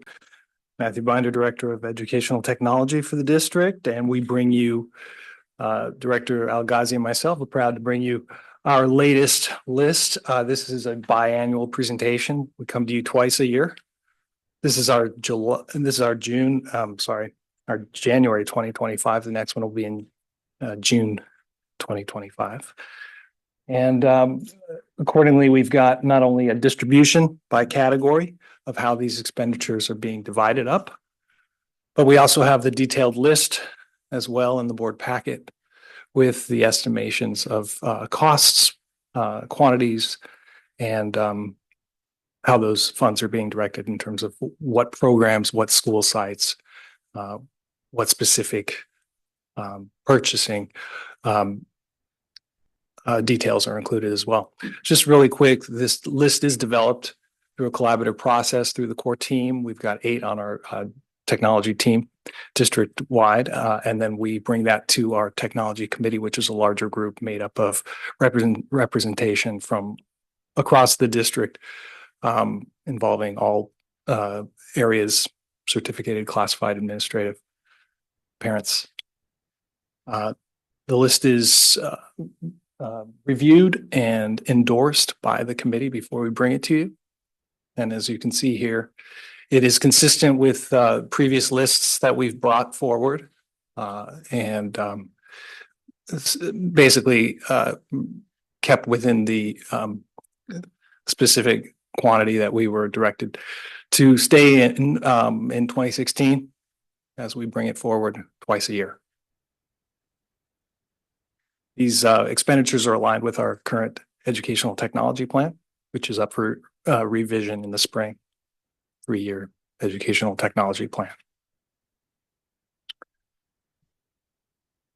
Happy to take any questions. Excellent. Okay, so we have time now. Thank you very much for your presentation, Director Miranda. We have time now for public comment. None in the room, none online. Board discussion on this item. Yes, I have a question. I see on the expenditures chart, items 12 and 13 are related to cameras and security cameras. Can you talk about a little bit more about what that is? I guess my question is, over time, it's come to my understanding that not all areas are covered on every single campus by a camera. Is this something that's going to be addressing like the blackout places on campuses or lack of coverage? Yeah, who better to discuss that than the point person on that project in particular? So yeah, the thought was to improve the coverage around the campuses. So this would be adding 50 cameras across the district. And then, like Josh said in the safety report, the plan then is this summer to select a new NVR, which has some network video recorder, the brains behind the whole thing, which has hopefully more intelligence than we have. And we still need to work with the safety committee to determine exactly which NVR system is the best one and provides the capabilities that we're looking for. Thank you. That answered my question. And this second one may be a bit premature, but we had the ed tech bond in 2014 when tech wasn't as essential and literally like school supplies now. So have we given any thought to the future for planning and how we're going to address things like renewals, annual things that we're going to have to pay for when these monies run out? And I'm not expecting you to, tell me your comprehensive plan, but I'm curious if those discussions are starting. Yeah, absolutely. We do have a long-term budget development process that kind of is aligned with our Measure A biannual expenditure sheets that we bring to you.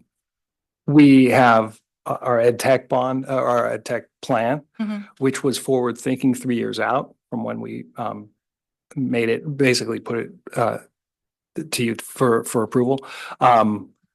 And as a point of example, we have now started our replacement plans for student Chromebooks at the high school, which is going to roll out next year.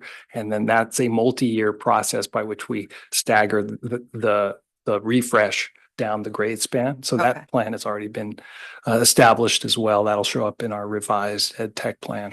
Yeah. So yeah, we're constantly thinking ahead. Director Algazi and myself, we have conversations almost on a weekly basis as to the changing landscape and the environment of what's coming. One of the big topics, of course, on everybody's mind is how is AI going to factor in on all this? So yeah, those conversations are definitely more to come. I'm really pleased to hear that we're doing the long-term planning in terms of what we buy and how we budget for it. So thank you. Absolutely. Okay, not seeing anyone else grab for their mic. Go ahead to a motion. Does anyone like to make a motion to approve the Measure A tech expenditures as presented? I'll make a motion on staff's recommendation. I'll second that. So, motion made by trustee Clerk McNary, seconded by myself. All in favor? Aye. Aye. Any opposed? With none, that passes 5-0. So we're on to item E, Measure D, project reprioritization, page 242.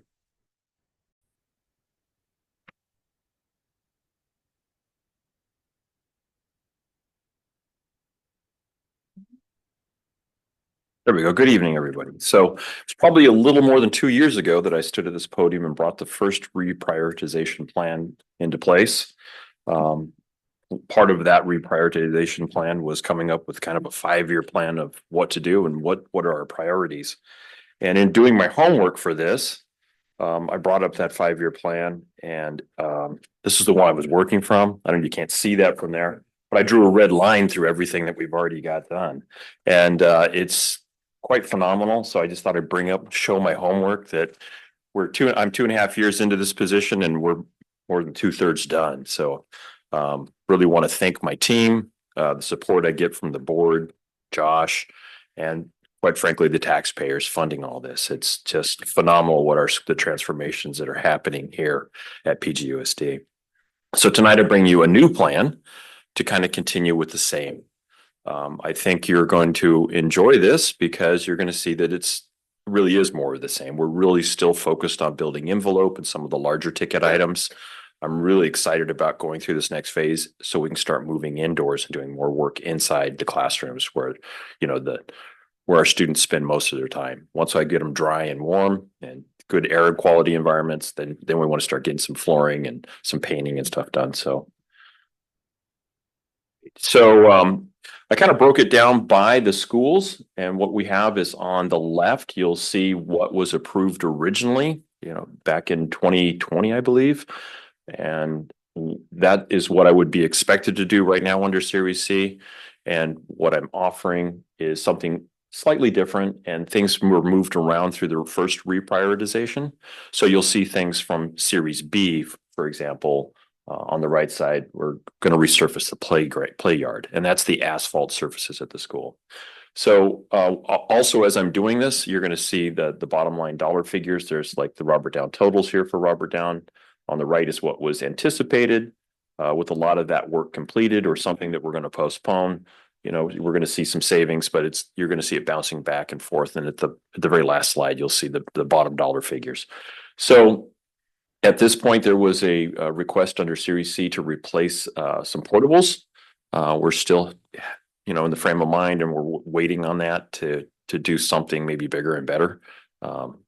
And so I think we want to, just kind of pause for a moment and go on with the other work until we come up with a clear idea based on the facilities assessment that's coming up. So I think it makes sense to do that. So that's the first one for Robert Down. You have a copy in there. If you have any questions on that, I think, we could wait till the end. Next slide. So now we move on to Forest Grove Elementary. Again, we have some of the Series B stuff going back up. And again, that's the playground surfacing the asphalt in the back of the school. We had a continuous water intrusion issue there from up in the field. I guess that's been going on for a number of years, like 15+ years. One of the good news items about that is even with the rain we've had recently, we're not seeing a ton of water getting by. So I think it's going to be safe to resurface that. So I went ahead and put that back in. The good news is we're seeing no water under the building yet. So I think we solved 2 problems by taking care of this. Tiny bit of engineering, little change in plans, and I think it's paying off in dividends. So again, here you're going to see some savings on the right-hand side. And slide. So here we are with Pacific Grove High School, and you're going to see here we're all of a sudden ticking up and spending some big money. Why is that? We're moving into electrical switchgear. So the electrical switchgear is under contract with the ABM group. Originally, there was $75,000 put in for this project to try to stop the water from coming in. After taking a good look at this, we realized this is one of those areas we're not going to be able to stop the groundwater. So it's going to require moving the switchgear out of the room. This is an upgrade that is well overdue anyways. So that was already previously approved by the board. It's just showing up here as it's falling into place during Series C. Okay, next slide. I forgot to put the name on this one, but this is the middle school. And again, we're seeing some savings here. Because we're, putting off some of the bigger, we're reducing the scope on the roof and gutter. And the reason I'm able to do that is I actually had the Spanish tile roof on the PAC, the Performing Arts Center. I actually peeled that back, did some work and put it back for a lot less money than replacing that roof. And I believe that's going to hold for quite a few more years. And now we're just going to be addressing the roof on building A and B, the front half first, this series. So again, some savings here that will transfer to other work. On David Avenue School. This has been a little bit neglected. So here we're going to see a little pump up and doing some stuff here. We want to remodel a couple of bathrooms. We want to start taking care of some of the wood rot and the gutters that were never done when the roofs were put on. So we're going to see a little increase in spending some revenue here, but I think it's overdue. Okay, now on to the adult school. Unfortunately, I would love to spend more money at the adult school, but it's kind of a timely thing. We need to take care of some items before we could spend money in the appropriate places there. And also, Barbara had a really great idea and used her team during COVID to paint the exterior. So that's going to hold up for a few more years, we're pretty sure. So good work on Barbara's part. She's saving us here. So we're going to postpone the roof and gutter for probably the next series. And then because I think we're going to look at probably putting a different product on that roof, and we'll see how that goes. Okay. So this one didn't quite make it all the way on. Pull that up a little bit, so okay, bummer. I guess it's my slide doesn't quite show the bottom. So anyways, what this is the totals. There's the other costs involved. Some of the stuff that stayed the same, I didn't bother to put on the slide, and that's like the bond fees, the assistant, all that stuff. But one of the things that wasn't put into the original bond measure were the architectural inspection fees. Anytime we do a DSA project, it has to be inspected, and also an architect is required for actually drawing up plans, etc. I don't know why it doesn't fit. So anyways, what we end up with this plan, it gives us about a $655,000 plus surplus with this next round under this measure. And what we're looking to do is that money will probably, as in the last time, will be spent eventually. And if it is spent, it gets spent back on the stuff that was prior approval under when the board originally approved the series. Okay. So any questions? I'll take them at this time.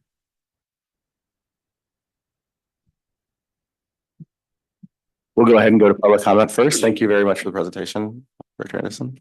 No one online, no one jumping up in the room. So we'll go to the board for discussion on this item. I don't have a question per se, but I appreciate the work that you did on the kind of recycling or reusing the Spanish tile on the auditorium for the PG middle school. It was saved a bunch of money, so appreciate the solution. And it's historical, so it's valuable.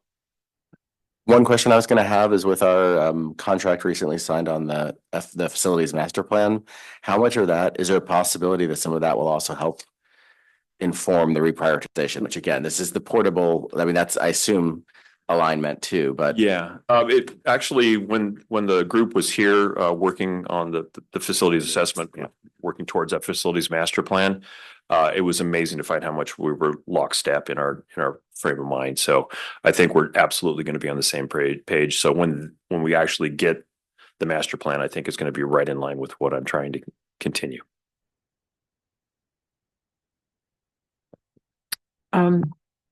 The fire alarm system at Robert Down. Yes. My God, why so much? It's a massive group of buildings, and it's very costly. Again, the union labor, all very costly equipment, and it would be much more if we weren't able to reuse the existing wire. But we also, as we upgrade it, we have to bring it up to code, and so it's going to be fairly costly. And again, these are just estimates, and until we go out to bid and actually get bids back, it could be more, it could be less. We'll find out. Thank you. for this. And the other thing that kind of popped into my head is you were talking about their estimates. There's also the buildings are old, so I'm going to go ahead and assume that sometimes you get in there and hopefully we can use the existing wire, you know, as with upgrading the systems and all that. So I'm just really grateful that you were able to reprioritize and take a step back and look at what needs to get done and what needs priority. Thank you very much. That was very well explained. Thank you. I appreciate that. I'm glad to see the high school electrical is getting priority. I just picture the risk of harm associated with that existing on our campuses and the potential, and it just feels urgent. So however we got to getting it done, I'm glad it's being prioritized now. I heard you mention that our earlier estimates or prioritization list did not include DSA fees. Is that something we're gonna plan for moving forward, given the certain Absolutely. types of projects we'll be having with all of the facilities work? Absolutely. Okay. What, is there an average DSA fee for a project? They're based on, it's based on a percentage of the Okay. actual cost of the project. But the good news is DSA fees is one of the few things that our government's done has actually gone down. They were considerably higher, so. As far as future planning, that would be, I think, helpful to be a cost consideration. Yeah. Okay, I wanted to, well, actually, no, I wanted to go ahead and see if anyone wanted to make a motion on approving this Measure D project reprioritization. Actually, I had one more question. Please jump in, yeah. With any of like the roof coatings or anything, I don't know if there'd be a use in this, but could any of it be labeled like energy efficiency or, you know, for that next bond? There already are a title, the final white coating that you see is a Title 24 coating. And the actual roof, because of the way it's layered, actually adds a slight R value. It's like an R value of about 5, which isn't much, but the existing roof had, you know, an R value of 0. So we do see a little bit of energy savings, and they are reflective coating. And that is a renewable every 10-year warranty. That is basically a 50+ year warranty if you continually renew it. So every 10 years you put another top coat on, it's good to go. So. Oh, yeah, that's also an important add. The seagull population, as we put those roofs in, is decreasing at our campuses because the eggs roll right off. It's hard for them to nest on it. They also, because of the smooth surface, as the rain, pine needles and stuff, the wind and the rain just washes it right off. With our former style of roofs, everything just stuck to them. So.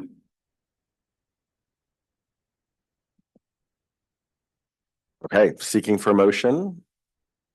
And if no one's reaching, I'll go ahead and make a motion to approve as board,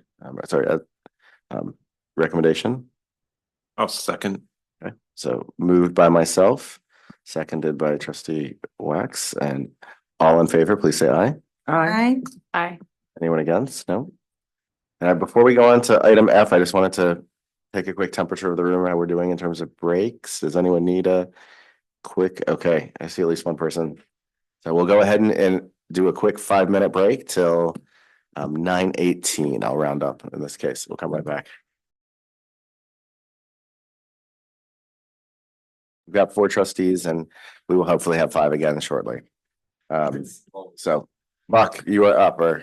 Thank you, President Hazen. My name is Buck Rogan. I'm the Chief Human Resources Officer for PGUSD, and I'm bringing forward tonight a memorandum of understanding with PGTA, the Pacific Grove Teachers Association, to establish 2 coaching stipends at the high school, one of which would be a head coach for the culinary team, and another would be an assistant coach for that same culinary team. Whenever there's a new stipend that gets developed for the district, those stipends go through a negotiations process with the district and the Pacific Grove Teachers Association. And when the amounts are decided upon, the memorandum of understanding is signed, and then it comes before the board for approval. So what you see before you tonight is that memorandum of understanding, along with a job description for the head coach and a job description for the assistant coach. With that, do we have, thank you for the presentation. Do we have any public comment? None in the room, none online. Going to the board. Okay, everybody's got eyes on me. You gotta go for it, Beth. Just on stipends for these coaches in particular, is there a ceiling for them? How many are going to, I know they come up as the need arises. This obviously a need. Any more needs like this? So the need is either brought forward by the district or it's brought forward by a PGTA. This was, I believe it was initiated by PGTA, and the district agreed that it would be an appropriate activity to have a coaching stipend. So each coaching stipend that's brought forward to us is that we decide the need based on the interest level of the students. And not every single stipend is funded, meaning that if the interest level for an activity falls off and that activity is no longer needed, then it's no longer funded. Okay. Good reminder, though. Okay. Okay, with that, I'll go ahead and look for a motion. Anyone willing to make a motion? I'll make a motion. I'll second the motion. Moved by Clerk McNary and seconded by Trustee Wax. All in favor? Aye. All opposed? Passes 5-0. On to G, MOU CSEA benefit grievance resolution. Thank you. What you have before you, trustees, is a memorandum of understanding that represents a resolution to a grievance that was filed by the CSEA on behalf of its members who had overpaid for the benefits that they were receiving from the district. Whenever there is an issue like that, we work with CSEA to resolve it. It was brought to our attention on June 14th, 2024, and Assistant Superintendent Jorn worked with his finance team to identify the employees who had overpaid and were due money back. And so what you'll see is a spreadsheet that shows the employee ID numbers of those employees that were affected. And the second column from the right shows the total amount due to the employee for all the years that the payment had been incorrect. The largest amount is in the neighborhood of $3,400. The majority of the amounts were under $100 for the total for those years that were affected: 21, 22, 22, 23, and 23, 2024. We worked with the union to come to this memorandum of understanding, and it just requires your approval here tonight. Okay, any public comment online or in the room? Nope. And I will open up, if it's okay, start myself and just ask a quick question. We're voting on the resolution, but the payment has already occurred and is already reflected in first and terminal. Okay. Any other comments? I appreciate that we have a process for filing grievances and that an employee took the initiative and we're finding out this information, but are we able to prevent this type of issue moving forward for our staff? I think that Assistant Superintendent Jordan can speak to that best.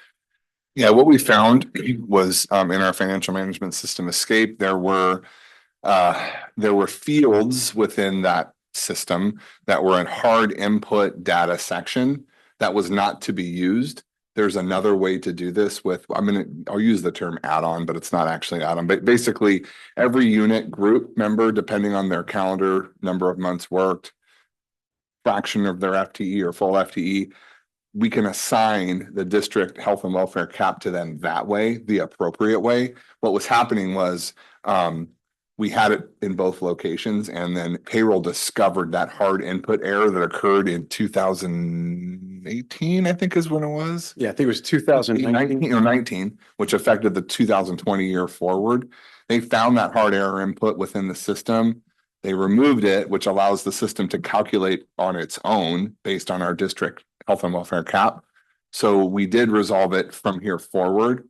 But it did take some digging in to find out why the system was doing what it was doing, and we know now why.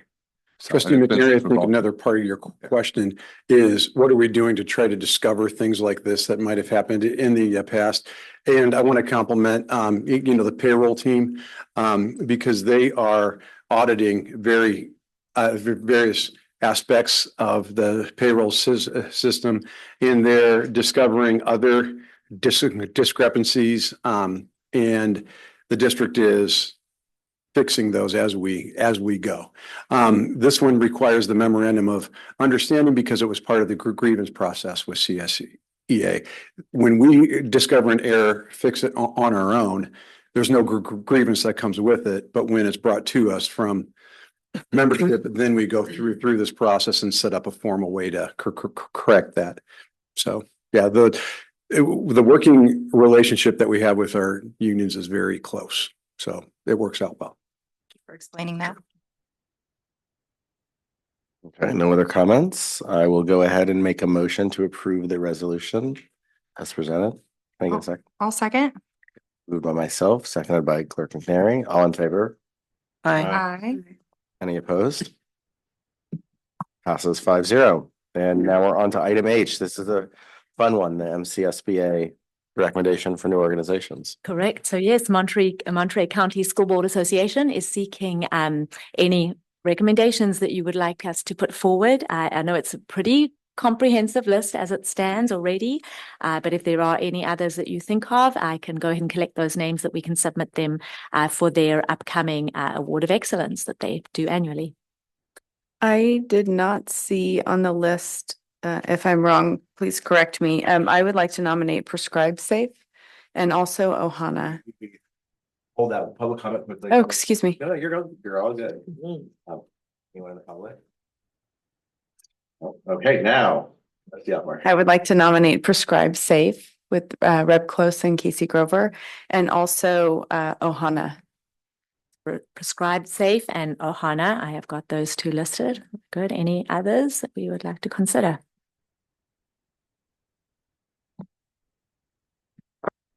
I think Kids Connect.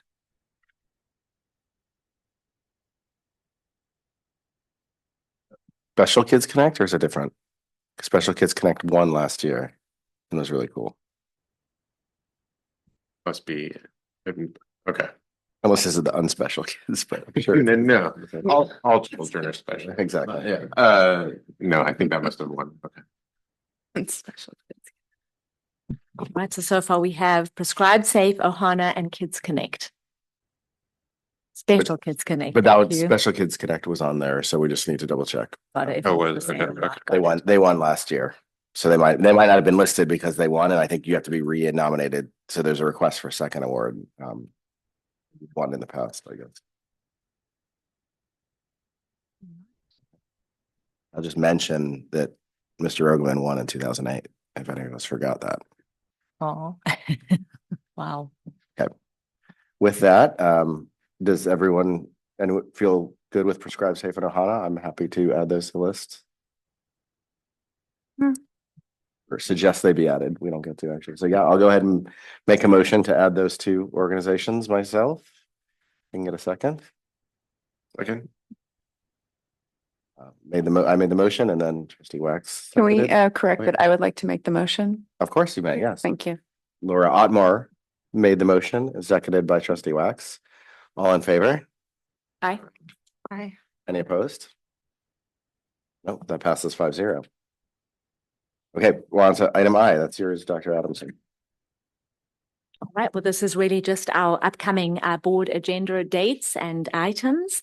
The only proposed change that I am, bringing forward to you this evening is we have a special meeting that is on the calendar for next Thursday. Since we are, seeing no need there's no items or nothing of any, urgent matter that needs to be brought forward, I am proposing that we remove that date from our calendars for the month of December. And then the only other proposal would be, and I know we are looking currently at two possible dates for January to add a governance session with Lou Lozano and Eric Andrews. And so I'm hoping we can be able to move. They have both those dates. I think it's the 27th and the 28th of January.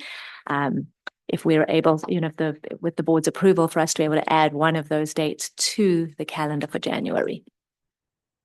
Okay, anyone in the public who would like to comment? Okay, to the board. I'm totally happy with that proposal. I'd be happy to have Thursday back, but also to say it will be important we get that January date. So if we can add that as a placeholder, that'd be great. Right, and I think the sooner we can get from, I think almost all of you have got, so maybe before we leave tonight, if you could all let me know. Most of you said both work for you. I can get that approved. Do you have a time? It would be, we'll look at like 5 to 10, 5 o'clock we'd start.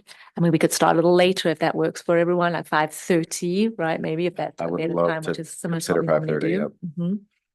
Yeah, or I mean, if we needed to even 6 o'clock, I mean, if that's really, ideal, and typically we don't always go all the way through till 10, right? I mean, we, judge that as we go, but yeah.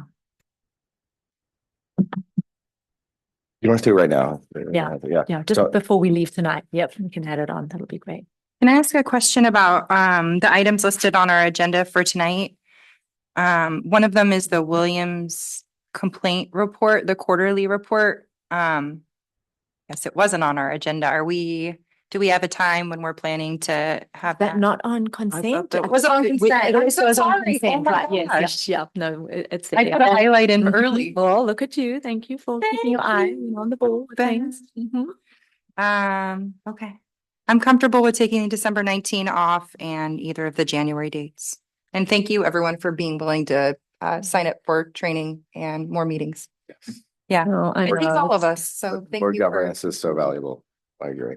And this will be an important one with, obviously our 2 new trustees coming in, going through our governance handbook and, not as lengthy as we have. I've already shared it with them and, we'll kind of see if we can front load them a little bit before that night. But yeah, it'll be good to have consensus on that. Would anyone like to make a motion to approve the calendar with those one scratch and one add? I'll make the motion. I get a second. I'll second. Okay, motion made by Clerk McNary, seconded by Trustee Otmar. All in favor, please say aye. Aye. Opposed? That passes 5-0. We're now into section IX, the information discussion. We have an important presentation by Dr. Larry Hagquist on our new course offerings for the state.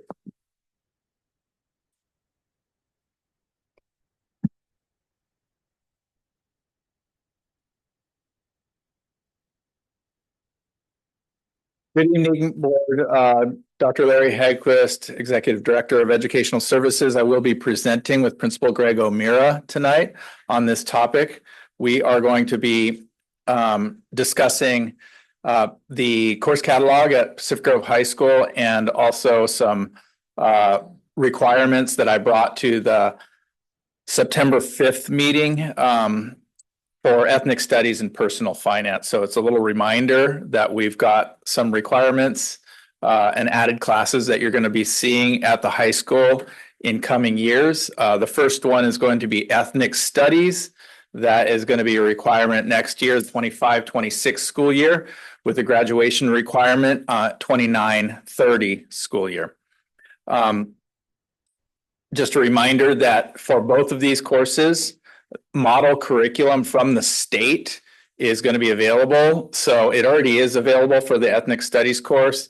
So it really doesn't have to follow the traditional pilot process that you would see in other courses that don't have state model curriculum available. I was just in a webinar today with Superintendent Tony Thurman and several of his staff talking about how they're in the process right now of developing the model curriculum for the personal finance course, and they were taking input suggestions on some of the modules that will be presented. So that is currently in development. That course will not have to be offered until the 27-28 school year, so 3 years from now, with a graduation requirement 2030-31. This is just our board policy around the minimum graduation requirements, which mirrors the state requirements, and wanted to point out how PGHS is unique in that we offer a 1 year ninth grade geography course. So our geography course takes place over the entire year of ninth grade, and it's not embedded necessarily into the US history and the world history, which you see is outlined in the board policy right here. And that just mirrors the minimum state graduation requirement language. But this is great for our school district in implementing ethnic studies, because we already have that ninth grade year, and what we're going to be doing is taking ethnic studies, and it's going to be replacing that ninth grade geography class for entire year in 25-26 as a rollout year. We've been working very closely with the teacher who's going to be delivering or teaching the ethnic studies course. And she's wanting kind of that rollout year to be a year to feel out the curriculum so that she can really kind of decide the units, so that when we pair it back into the semester offering, that she really has the units that are working for the students the best. And in a couple of years, we will be able to bring on the personal finance and potentially pair that personal finance class with the ethnic studies course as 2 semester courses. Again, that doesn't have to happen until 27-28. This is just course catalog language, and just making the board aware that there's going to be new language, and the new language is going to reflect the addition of the ethnic studies course, which I want to reiterate is going to be a full year course next year, eventually being pared down to a semester course once we get the personal finance course going, and we learn a little bit more about that, which is being developed right now. And I wanted to hand it over to Principal O'Meara, who's going to talk a little bit about the course catalog. All right, I'm going to go ahead and just have Lewis advance our slides, if you don't mind.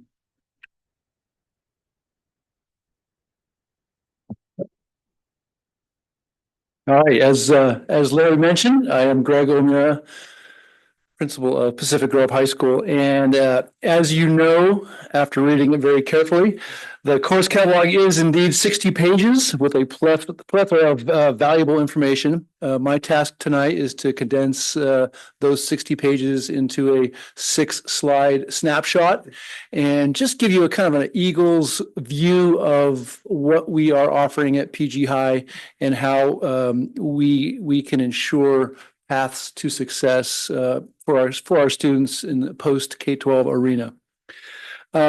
As I've mentioned here on our first slide or the slide, the course catalog is a roadmap that leads our students through various paths and choices, and essentially, ultimately, our hope is for a successful post K-12 experience. Over the next few slides, my plan is to speak to 4 areas of emphasis, which are outlined pretty carefully in the 60 pages.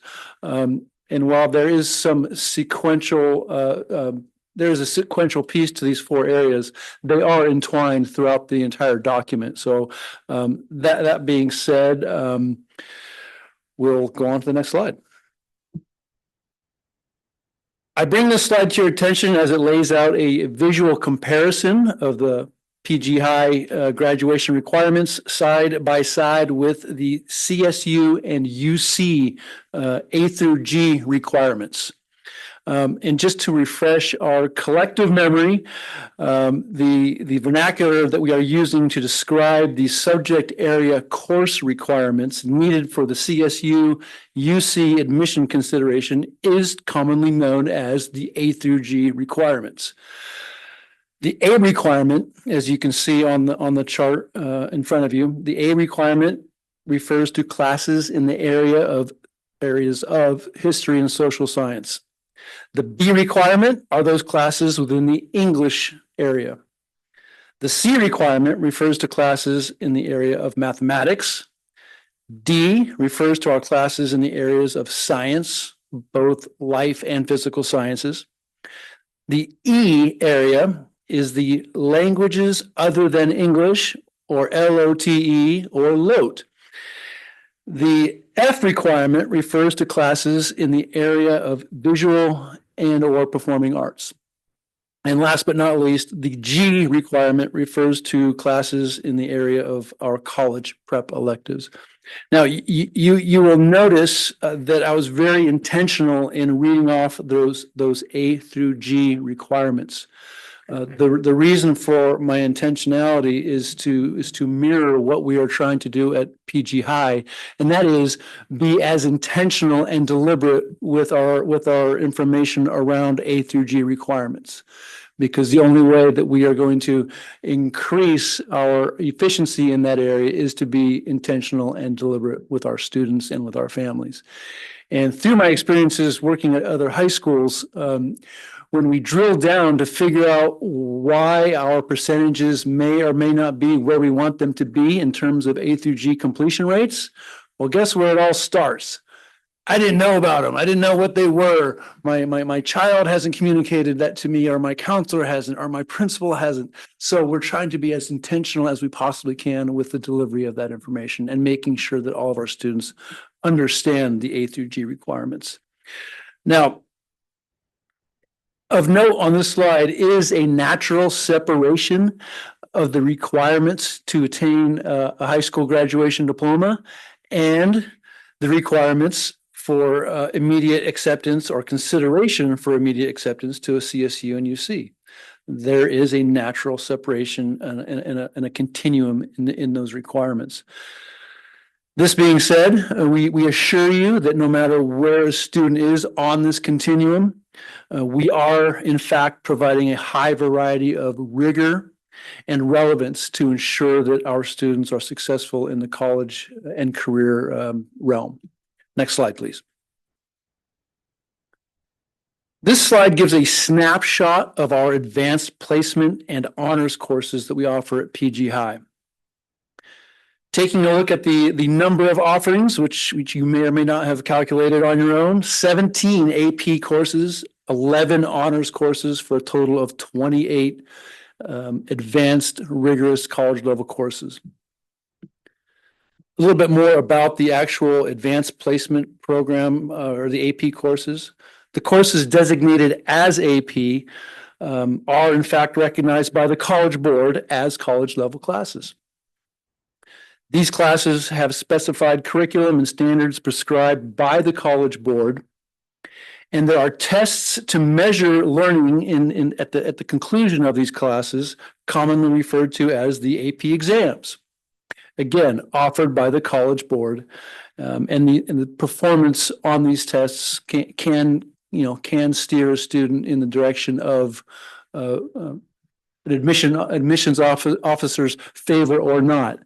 So there's a level of subjectivity in terms of different admissions departments, especially in the private schools. But the designation of performances on the AP tests is very important. I would like to offer some very promising data around AP enrollment and AP testing at PG High. When we look at the 23-24 school year, which obviously was last year, we had 167 students enrolled in our AP courses across the various curriculums, across the offerings that you see in front of you here. 167 students were enrolled in those courses. Those 167 students signed up and took a total of 281 exams. Those numbers sound pretty high, and they are. They're very impressive. And it also tells us that 281 being much higher than 167, those 167 students, many of them took multiple tests.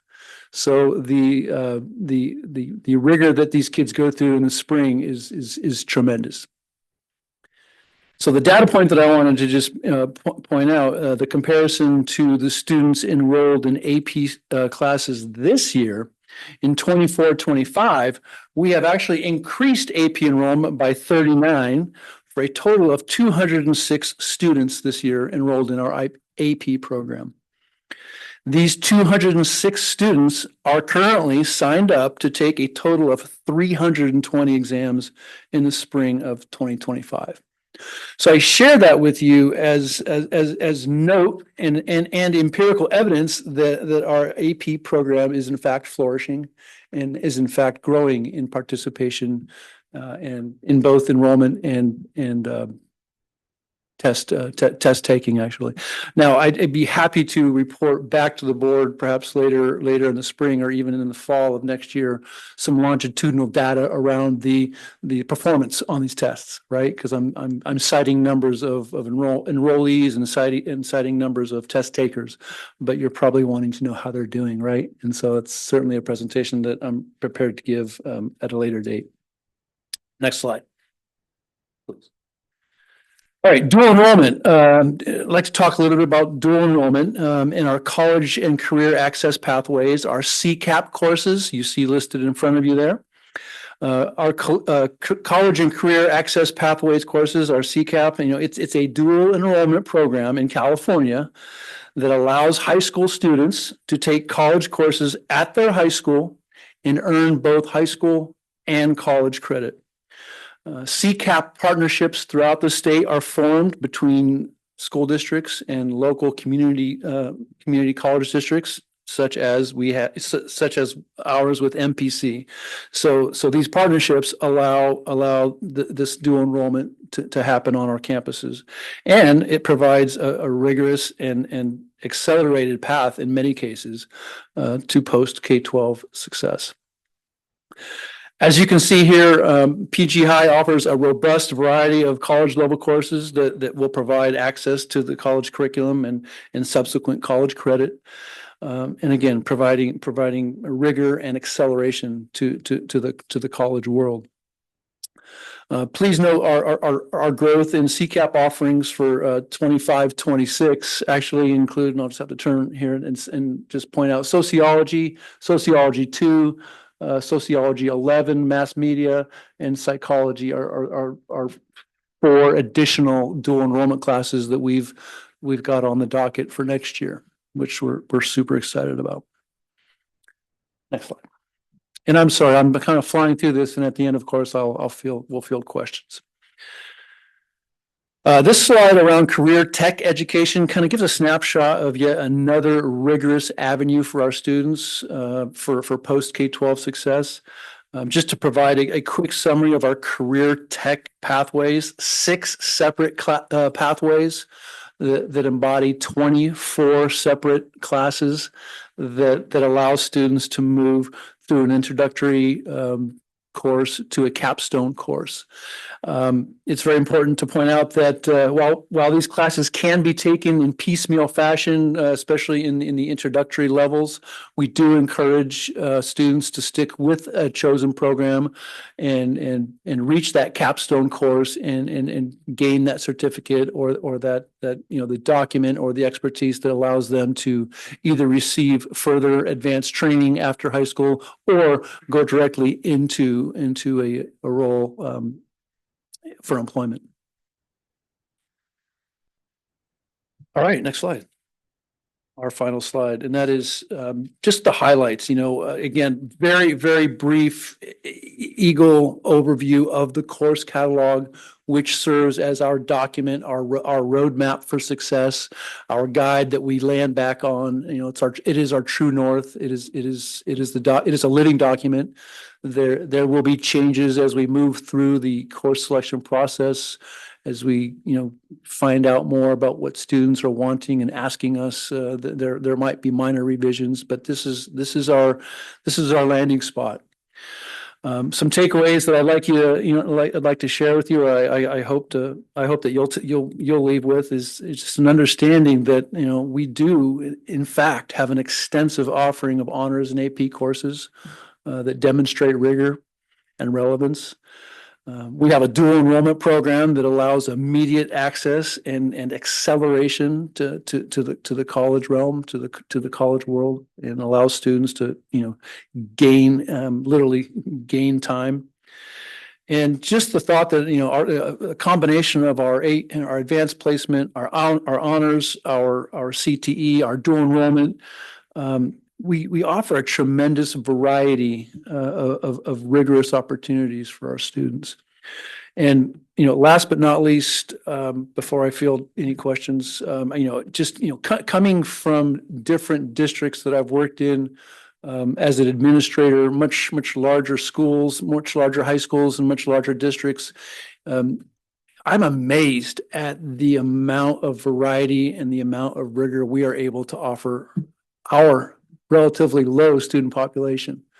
To have this many avenues for success is a testament to the staff at PG High, the dedication and the commitment to our students and our families holding us accountable for that rigor. So just very impressive coming from different roles in my career, and just landing here. It's just very impressive what we can offer kids. And Larry and I will take questions. Thank you so much, Dr. Hackwist and Principal Amir. We'll start with public comment. None online, none in the room, and we'll go quickly to the board. I had a couple of questions. So going back to the state requirements that are changing, we offered geography for a full year, and that's going to be pared back to semester. Oh. And replaced with ethnic studies. So Is that correct? that's a great question. I went fairly quickly through it. If you look at the board policy language that matches the ed code language of minimum graduation requirements, and I've also done a comparison of local districts around here and schools across California. Most of them offer geography within the U.S. history. So it's U.S. history and geography, and it's world history, culture, and geography. So we were quite unique in having an entire year of geography for many years now. But it created an opportunity for us to have a course where we can, lay over that geography class and go more traditional geography in the other courses. Right. And so the teachers have already done the work to, make those changes to their course descriptions. And then as far as, to replace that, we'll not replace, obviously it's moving, but we'll be having ethnic studies in a single semester, and then the following semester would be personal finance. Is there a reason why we can't have ethnic study for an entire year? And the reason I ask that is because in the culture of we that we're supporting, and especially in Pacific Grove, we have such limited experience with different ethnicities. I think it would be something to look at, that we are giving our kids an education that's a little bit more broad than a semester. This is just me thinking out loud. And it also seems odd that it's personal finance is being paired just after ethnic studies. Like is it a kind of a space issue or issue? We are actually offering ethnic studies for an entire year, and that's something that we made an agreement with the teacher to be doing that next year. I mean, in the continuing years. And in the continuing, and it would be 2 years later that we have to add the personal finance course. But one of the things that we were, talking about was just, adding FTEs is always a consideration too.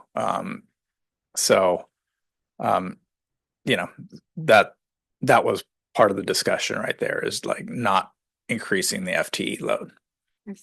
So, I mean, it's a combination of both, right? I mean, we'd love to be able to, offer it as a full year. The requirement is a semester. It does come down to it having to now create, add a new course. If we don't do it this way, we absolutely would have to add, now hire another teacher. And, that's just part of the the larger Sure. discussions, right, as we're looking at budget and all of that for next year. Just speaking to local and our, surrounding districts, that was one of the topics we had with MPUSD and Carmel when I met with both superintendents last week. And this is exactly what they're, planning on doing as well. And most districts within the county, that it's a suggestion that's been given, and, it seems to work. So, yeah. Okay. And then another question was, I noticed in the AP offerings that there's human geography. So will ethics replace that AP human geography course, or will that AP class remain? Our hope is that it remains. Okay. I mean, it was a request from our staff to revisit that offering, and so we wanted to make sure we got it on the docket this year.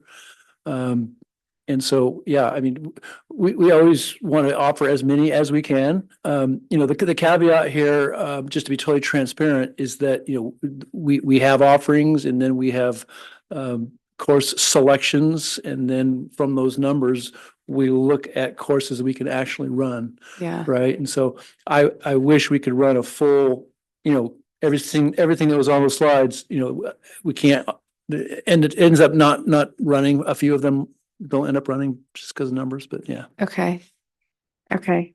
And then my final thing, and this is just to throw it out Can I there. jump in really quickly, only because of the time, and say we need to propose an extension of the meeting to make it through.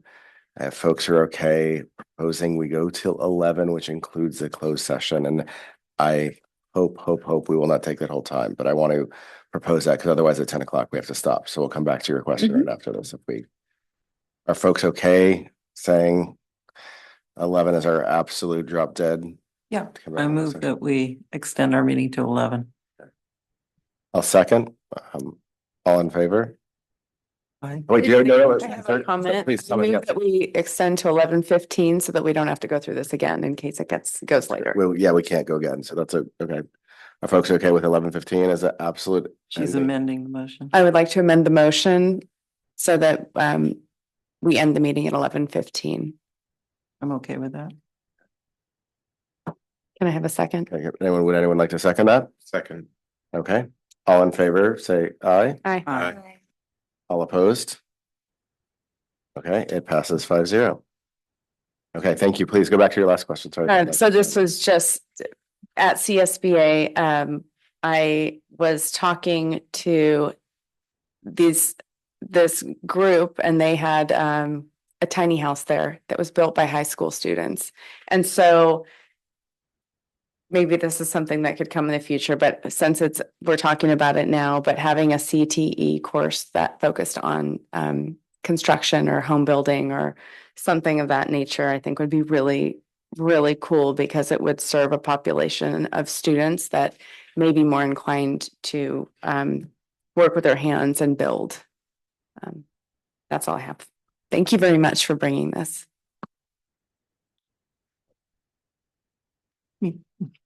All yours, Okay. trustee Okay. Shalasa. Well, Larry, I'm so disappointed about geography because I am a geography major. When you said that, I go, yes, wow. And then you went, no, we're gonna. Still there. Still there, okay. And human geography, it reminds me also this ethnic studies, like I took a class at MBC called cultural anthropology. It's very similar to that, like a mix of geography and ethnic studies, because it was about, well, anthropology, all these different cultures. Anyway, what I really want to know is, okay, so the state is putting together this ethnic studies curriculum. We will buy that, correct? We're not going to impose our own curriculum. We're going to buy the state's curriculum. There's no cost to the state curriculum. Right, but I mean, we're not creating our own curriculum. No, so we're using the state's curriculum, and we're developing modules that are guided by the state's curriculum. We are working with community partner groups to review the curriculum and take suggestions from those community partner groups. So ultimately, the class that the teacher teaches is going to be based on the state curriculum with input from community partners. So I'm going to ask the hot question. is it going to have CRT in it? Okay, because, and the only reason I'm asking that is because I've been asked. You check that out. You're on the board, you go check that out. So I'm just putting it out there. We should, be prepared for those kind of questions. And then the other thing, the other question I had is, are most dual enrollment classes taken by AP students or not? Is that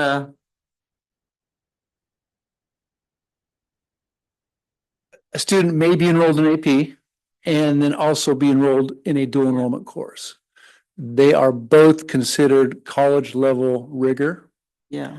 However, the AP program designed and offered by the College Board is a year-long course with the culminating exam in the spring. The dual enrollment courses are actually 1 semester in length, but give one year's worth of high school credit. They coexist. Yeah. They coexist, and they offer something for 2 different paths for an advanced curriculum. Okay. Just a lot of stress and, the last thing I'll just say, well, 2 things. One, I've mentioned this to the superintendent before, but we really need to promote our high school. We need this information to be out there. Like you said, this is a really good high school. We compete with any private school. We're just as good, if not better. So, we need to promote ourselves. The other thing I'll end with is just, I'm interested in vocational testing of students because I feel like, that's such an important piece that may or may not happen. And because a teacher maybe has a, hey, let's take this test and see if you have a vocational aptitude here or there. But I think it's so important for young people to start to get an idea of who they or what their talents are. They don't have to invent their talents, but their job is to uncover their talents. And that's hard, So I'm just throwing that out there. Even at the middle school, I think this would be helpful. Like you're talking about, how are these parents and students going to, guide themselves with where they're going to go, even, in high school. So I'm just throwing it out there. Thank you. Thank you. Go ahead. Yep. Canary. I'm with Beth on the promoting and cheerleading about the high school. And this presentation, I think, is a great starting point because as a parent, it's clear and concise and, spells out exactly what we're doing. And we do have great things to offer, a lot of different kinds of kids who are coming through our system. And I'd love for there to be a way that we can be the ones creating the message about the school, and sharing that with our families and empowering our students to figure out their A through G classes as well. Yeah. Thank you for the information too, because here we are getting it in a public forum. So we as a board can know what we're speaking to. Thank you. I'll agree with that same promotion piece and risking stepping back, but the presentation previously on facilities is another great opportunity to do that, just to make sure we put these things together. A few quick questions with one that came, and these both came up to me here, so apologies for being a little off the cuff, but when geography is replaced by the year-long ethnic studies, how are you going to integrate it into the 11th and 12th, 13th, or 10th, 11th, and 12th grade history courses, if that makes sense? Are you going to do that every year, or starting next year will all of those 3 courses have geography integrated in them? Does that make sense? Into the history courses? The geography will be integrated into, it's going to be US history and geography, world history, culture, and geography. And now will that be done next year? So that what I'm saying is, so that means that the 9th graders currently in geography will have extra dosage, which should make Beth happy, of geography in their career. Yes. And Dr. Hagwas, can you just confirm that that is already part of the state standards for those subjects? It's already embedded in the curriculum. So we're not changing that curriculum. We're just extra. Okay. Yeah. That's great to know. Okay. The other question I was gonna have is actually on the sports you had listed in the curriculum as well. I had heard there was possibilities of maybe including flag football and field hockey. Is that still possibilities? And not and, I say or is what I had heard. Yeah, there is interest amongst our community to implement a flag football team. And I fully support that. I just came from a high school, SoCal High School across the bay here that, you know, had the same interest, starting with a handful of folks that wanted to play football. And 2 years later, we had a full-fledged flag football team. There is a process, sort of a kind of almost an application process through CCS and through the PCAL, the league which we compete athletically. But if you know if there is interest and it's brought forward, I'll be a big cheerleader for that. So let's get the word out. Awesome. Absolutely. Thank you. In terms of the dual enrollment, I think Principal O'Meara, you mentioned that you surveyed the students to find what they want to do or to see what classes they would like to take. Is that right? Or basically, how do you determine that next year sociology and psychology are going to be added? Oh, got it. So we have this comprehensive document, the course catalog, right? And we try to offer a variety of rigor and relevance, like I mentioned, through all these different pathways and options. Our master schedule, our teaching master schedule is driven in a large part by student selection. And you know, when we give them all these offerings and they start literally signing up for classes to build their 6, 7, or 8 period day, we take those numbers and just literally find what classes are going to fly or what classes are going to run. Obviously, if only 3 students sign up for any particular class, it's financially not going to happen. I mean, we can't. We also have the human resources and the budget piece of our master schedule. While we have these wonderful offerings, unfortunately, we can't offer and run when classes start in August of 2025. What will be offered at the school is what the most kids sign up for. In a nutshell, very, very simplified nutshell. I'd also like to second Trustee Otpar's feelings about adding or looking into a CTE for construction and more trades, basically more trades and less professional CTE, or not less. I want to keep these CTE programs, but just looking into the options of that. Yeah, absolutely.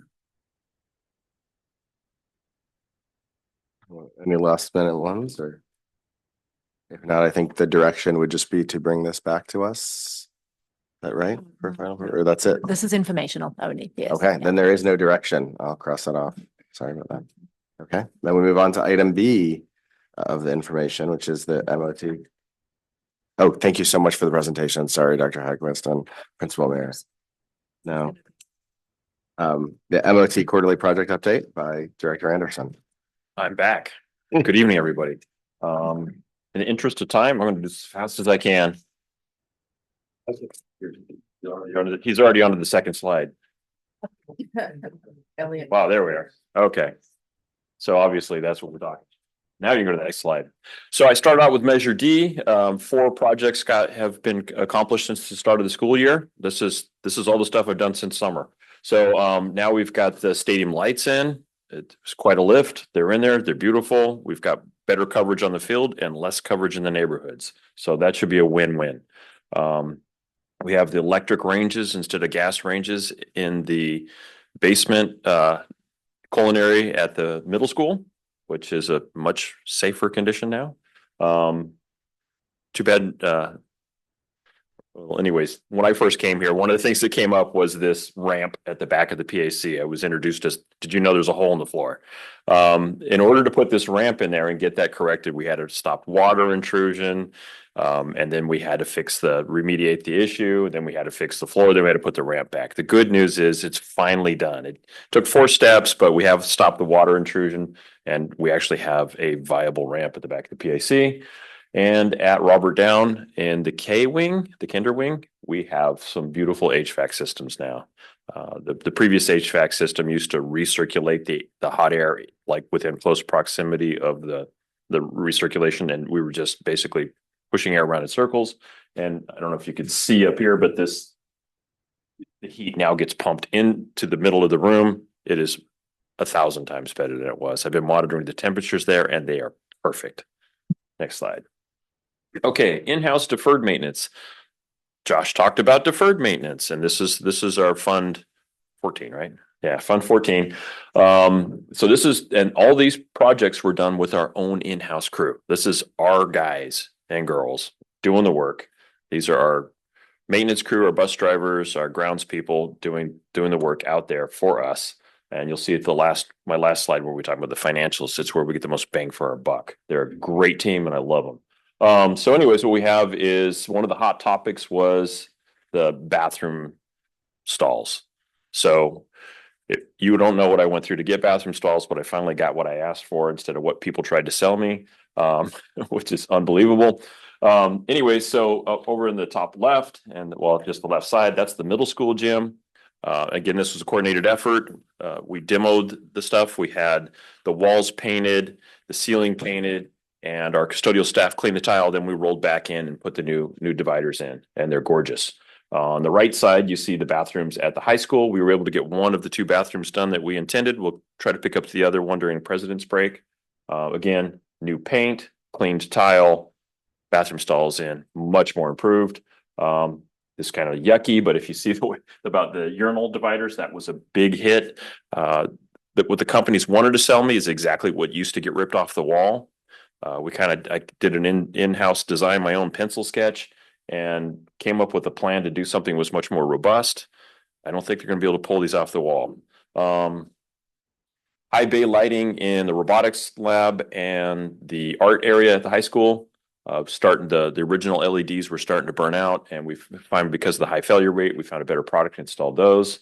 We added additional lights at the pool for flood for the got to remember that. Anyways, water polo. Thank you. We did a lot of tree pruning, really opened up the area at the high school, and then a little bit down Hillcrest right here at the corner by the middle school. Our buses were starting to hit a lot of those branches. And then we have down here in the middle, a little pilot project. And we've been putting in a lot of, like with our new landscaping, we're starting to test things.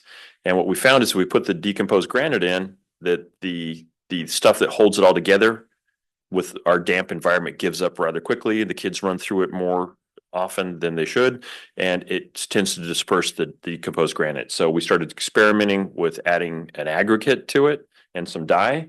And so there's a little spot over by the tennis courts where it's holding together pretty nice.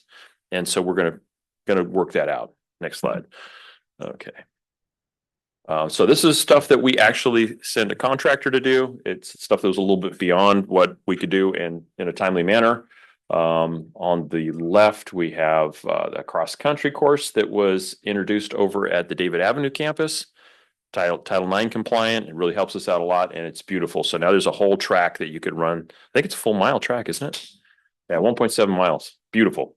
Forest Grove in the back, that whole area was starting to get engulfed in Genesta, which is an invasive plant, and also poison oak. It was no place a kid should be. So we paid to have several trees taken down and the area mulched, and then we had the trees rounds lined up to save money and to create a path so the kids can run through there. It's beautiful. Adult school, many years ago, they started a project doing the flooring there, never got completed, and the offices had like basically duct tape on the floor. And the paint was some of the original paint. It was horrible. So now Barbara's offices and all the admin offices are gorgeous there. And that, to me, that was really important because that's the first place when someone walks in to sign up, they walk in and what do they see? Duct tape on the floor. Not good. So that's looking way better. Also in support of the adult school, we had the pickleball courts painted over our tennis courts. So a lot of activity going on there. Batting cage over at the adult school between the municipal baseball field and the playground area. We took advantage of 3 trees fell down there and opened up some space. So we stuck a batting cage in there for softball, also Title IX compliant. And unplanned, but had a little slightly windy day in October, and a bunch of tree branches started falling from some dead trees. So I took them out while the kids were gone. And then taking advantage of a plumbing problem over at the BSARP at Robert Down. We had a plumbing problem. We cameraed it, found out we had a bigger problem than we wanted. And since we had to tear up the floor to replace the pipe, we're remodeling 1/2 of the BSARP as we speak. Next slide. There we are. And now the financials. So put it in a spreadsheet form so it's easy to read. We don't have to go over all the dollar figures. But as you can see from the middle of those in-house deferred maintenance projects that we do with our own staff, look at the prices we're paying, because we're already paying for the labor. They're already here. They're already working. We just take them off work orders for a little while and they go to town.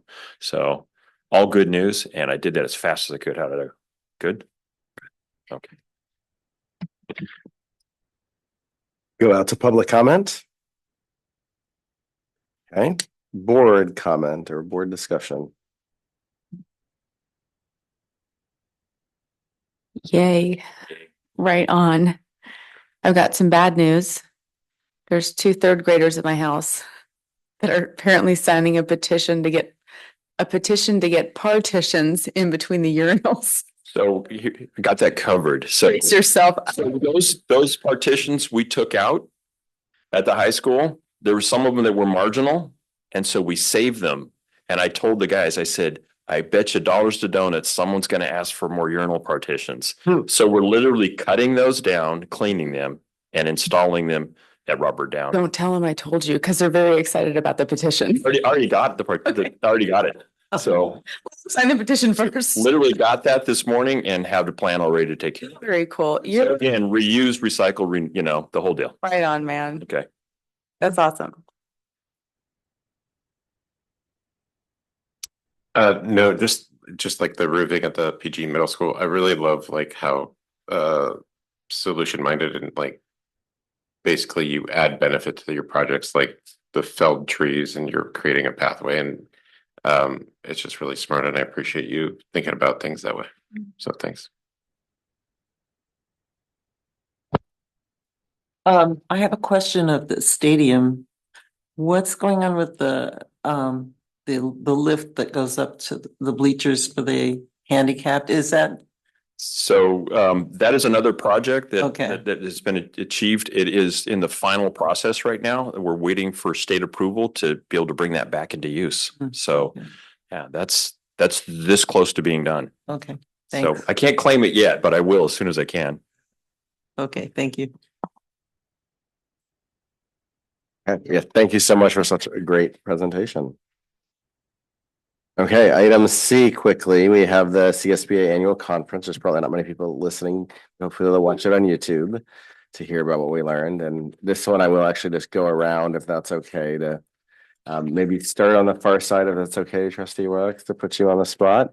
Just highlights, something you'd like to share. Yes, it's 10:20, but it was a great week. I learned a lot about you, and or not just Elliot. I learned a lot about everyone, and I appreciated the breakout sessions. I learned many things related to science of reading and workforce housing and arts programs. So it was a great beneficial trip. So I appreciate it. Okay, well, I think you were probably the only one that wasn't at the anxiety one. Yeah, because the rest of us went to an anxiety workshop that we really were impressed with. And kind of hope to bring it here as a project. Other than that, what else was there? I thought we were gonna do this in another meeting, so I didn't really prepare. But it was, like you said, it was such a good time to be relaxed and be with each other. get to know each other and, have a sense of how we're going to be together. So I appreciated that. Thank you. I think I can just ditto what you both said. It's great every time. This time it felt like they offered so many topics that I was interested in and that I felt that we could bring back here. And I mean, it just felt like everything really fit. John, when you were talking, there is a woman that has something called the Happiness Lab, and being happy at work and being driven by something that you're passionate about. That's what I was thinking about when you were talking. You can see the joy in your face when you're talking about the things that you're doing. So it's that kind of stuff, bringing that stuff. It's already happening, but and just being with all of you and getting to know you both. It was great. Now that I like spinach and Brussels sprouts, creamed spinach. Anyway, but it was nice, and I really enjoyed the time together. And I'm grateful for how much I learned and how much I was able to bring back. Ditto on all that was said, and I agree, Trustee Shamas. I'm looking forward to having more conversations around anxiety and student mental health and these issues that impact all of us. And we got to view as one of our breakout session documentary called Anxiety Nation. And after watching that, it felt like the room was just abuzz with conversations and ideas, and it felt like a great starting point. And it felt like a comfortable starting point if you aren't comfortable talking about anxiety or your child's anxiety or these things that are really impacting all of us. So I think other than the team bonding and getting to know everyone a bit better and getting really excited about the work we're going to do, I think I'm going to focus on being more honest about anxiety. I got it. I've missed a board meeting because it's been really, really hard before, and it would be no different than if I broke my leg out running and couldn't make it because I had an injury. So I think, I'll start with myself, and it's real, and it's real for our kids, and it's something we just need to keep in the forefront because it's important. So, yeah. Yeah, well said, and high five on the record there. I'm gonna do like many of the presenters did and go really fast through this and just mention a few things that stuck in my head. ABC Unified was talking about their CTE offerings, and since that came up, they were saying that apparently film is on the way down, and they're right in LA near Hollywood, so they're having less enrollment in that, but that health sciences, particularly med techs, are on the rise and needing. So that's something just that was useful to hear from big district, things that we might want to be ahead of. Visalia Unified had a really great presentation on basically how they won their Golden Gavel Award and turned their district around, and in their own words. And one was a reminder that the board sets the what and the superintendent sets the how. So it's a good just quote that got stuck in my head for governance. The last point I'll mention, because it's also I think something I don't do enough on here, is that there was a quote from Deming that was, every system is perfectly designed to get the results it gets. So it's important for us not just to think about the new things we want, but if we're not happy with the results, are we willing to change parts of the system and not throw out everything? But probably, we shouldn't always just be adding things. We should probably be critically looking at some of the things we might want to tone down. But otherwise, it was awesome to get to know everybody, and those that I already knew get to know better, and just to have that opportunity to really think about, what we could and want to do as a district. So I think I keep talking then. Yeah, do you want to add anything quickly? I mean, where I stand on it, but I want to just commend the five of you. I mean, I'm some of my colleagues were there from other districts, and they maybe had 2 trustees, and some of them left on the last day, and you were all there committed, the full, and there from the beginning to the end, and excited about it. I think that's the thing that I'm just, that just makes it a pleasure. And you mentioned it, Trustee Otmar, we bring the joy, right, that we want to see in the work that we do, and you all brought that with you, and I think that's what made it so enjoyable, and that's what's going to allow us to really benefit from what we learned and what we're taking away from that. So just thank you all. So then on to the last before our second closed session, future agenda items. This is, again, just a recommendation. If there's anything we wanted to add, I think some things have been discussed, but I think we also have some items coming up that might help us refine that. But I'm happy to go around. If anyone wants to add anything, just grab your mic or raise your hand. Okay. Yes, Trustee Shamas. I was thinking about your suggestion about, did we want to add any more committees to our plate? And one, as we were going through the meeting and I was looking at the student board member, and I was thinking, oh, maybe it'd be cool to have a committee with the student board member, and one of us or 2 of us, and maybe 1 or 2 of his, student body reps, meeting, a few times during the year, just as a committee, because a lot of times I feel like, okay, I get that, and Dr. Hadquist said that, well, they get preparation and everything, but they don't get a lot of time with us in that way. They're just kind of over there. So that's just a suggestion. I thought, throw that out there for a possible future agenda item. And maybe I could write up something that, that details what I'm thinking and just throw it out there to you guys. Okay. Yeah, and we do have a web form for putting on the future agenda items, which is a great way to do it. But I like that idea, and I like with some of the work that's already going on at the high school with the advisory group.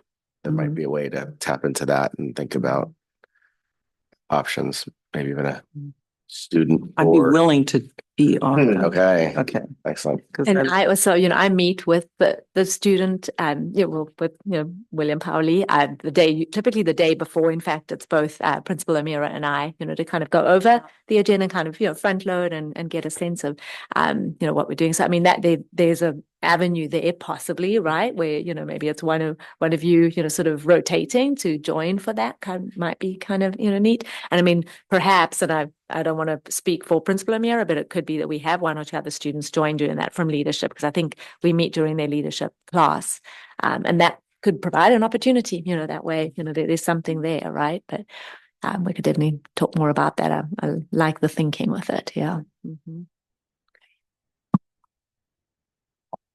Going once, going twice. If not, we will adjourn to second closed session at 10:28.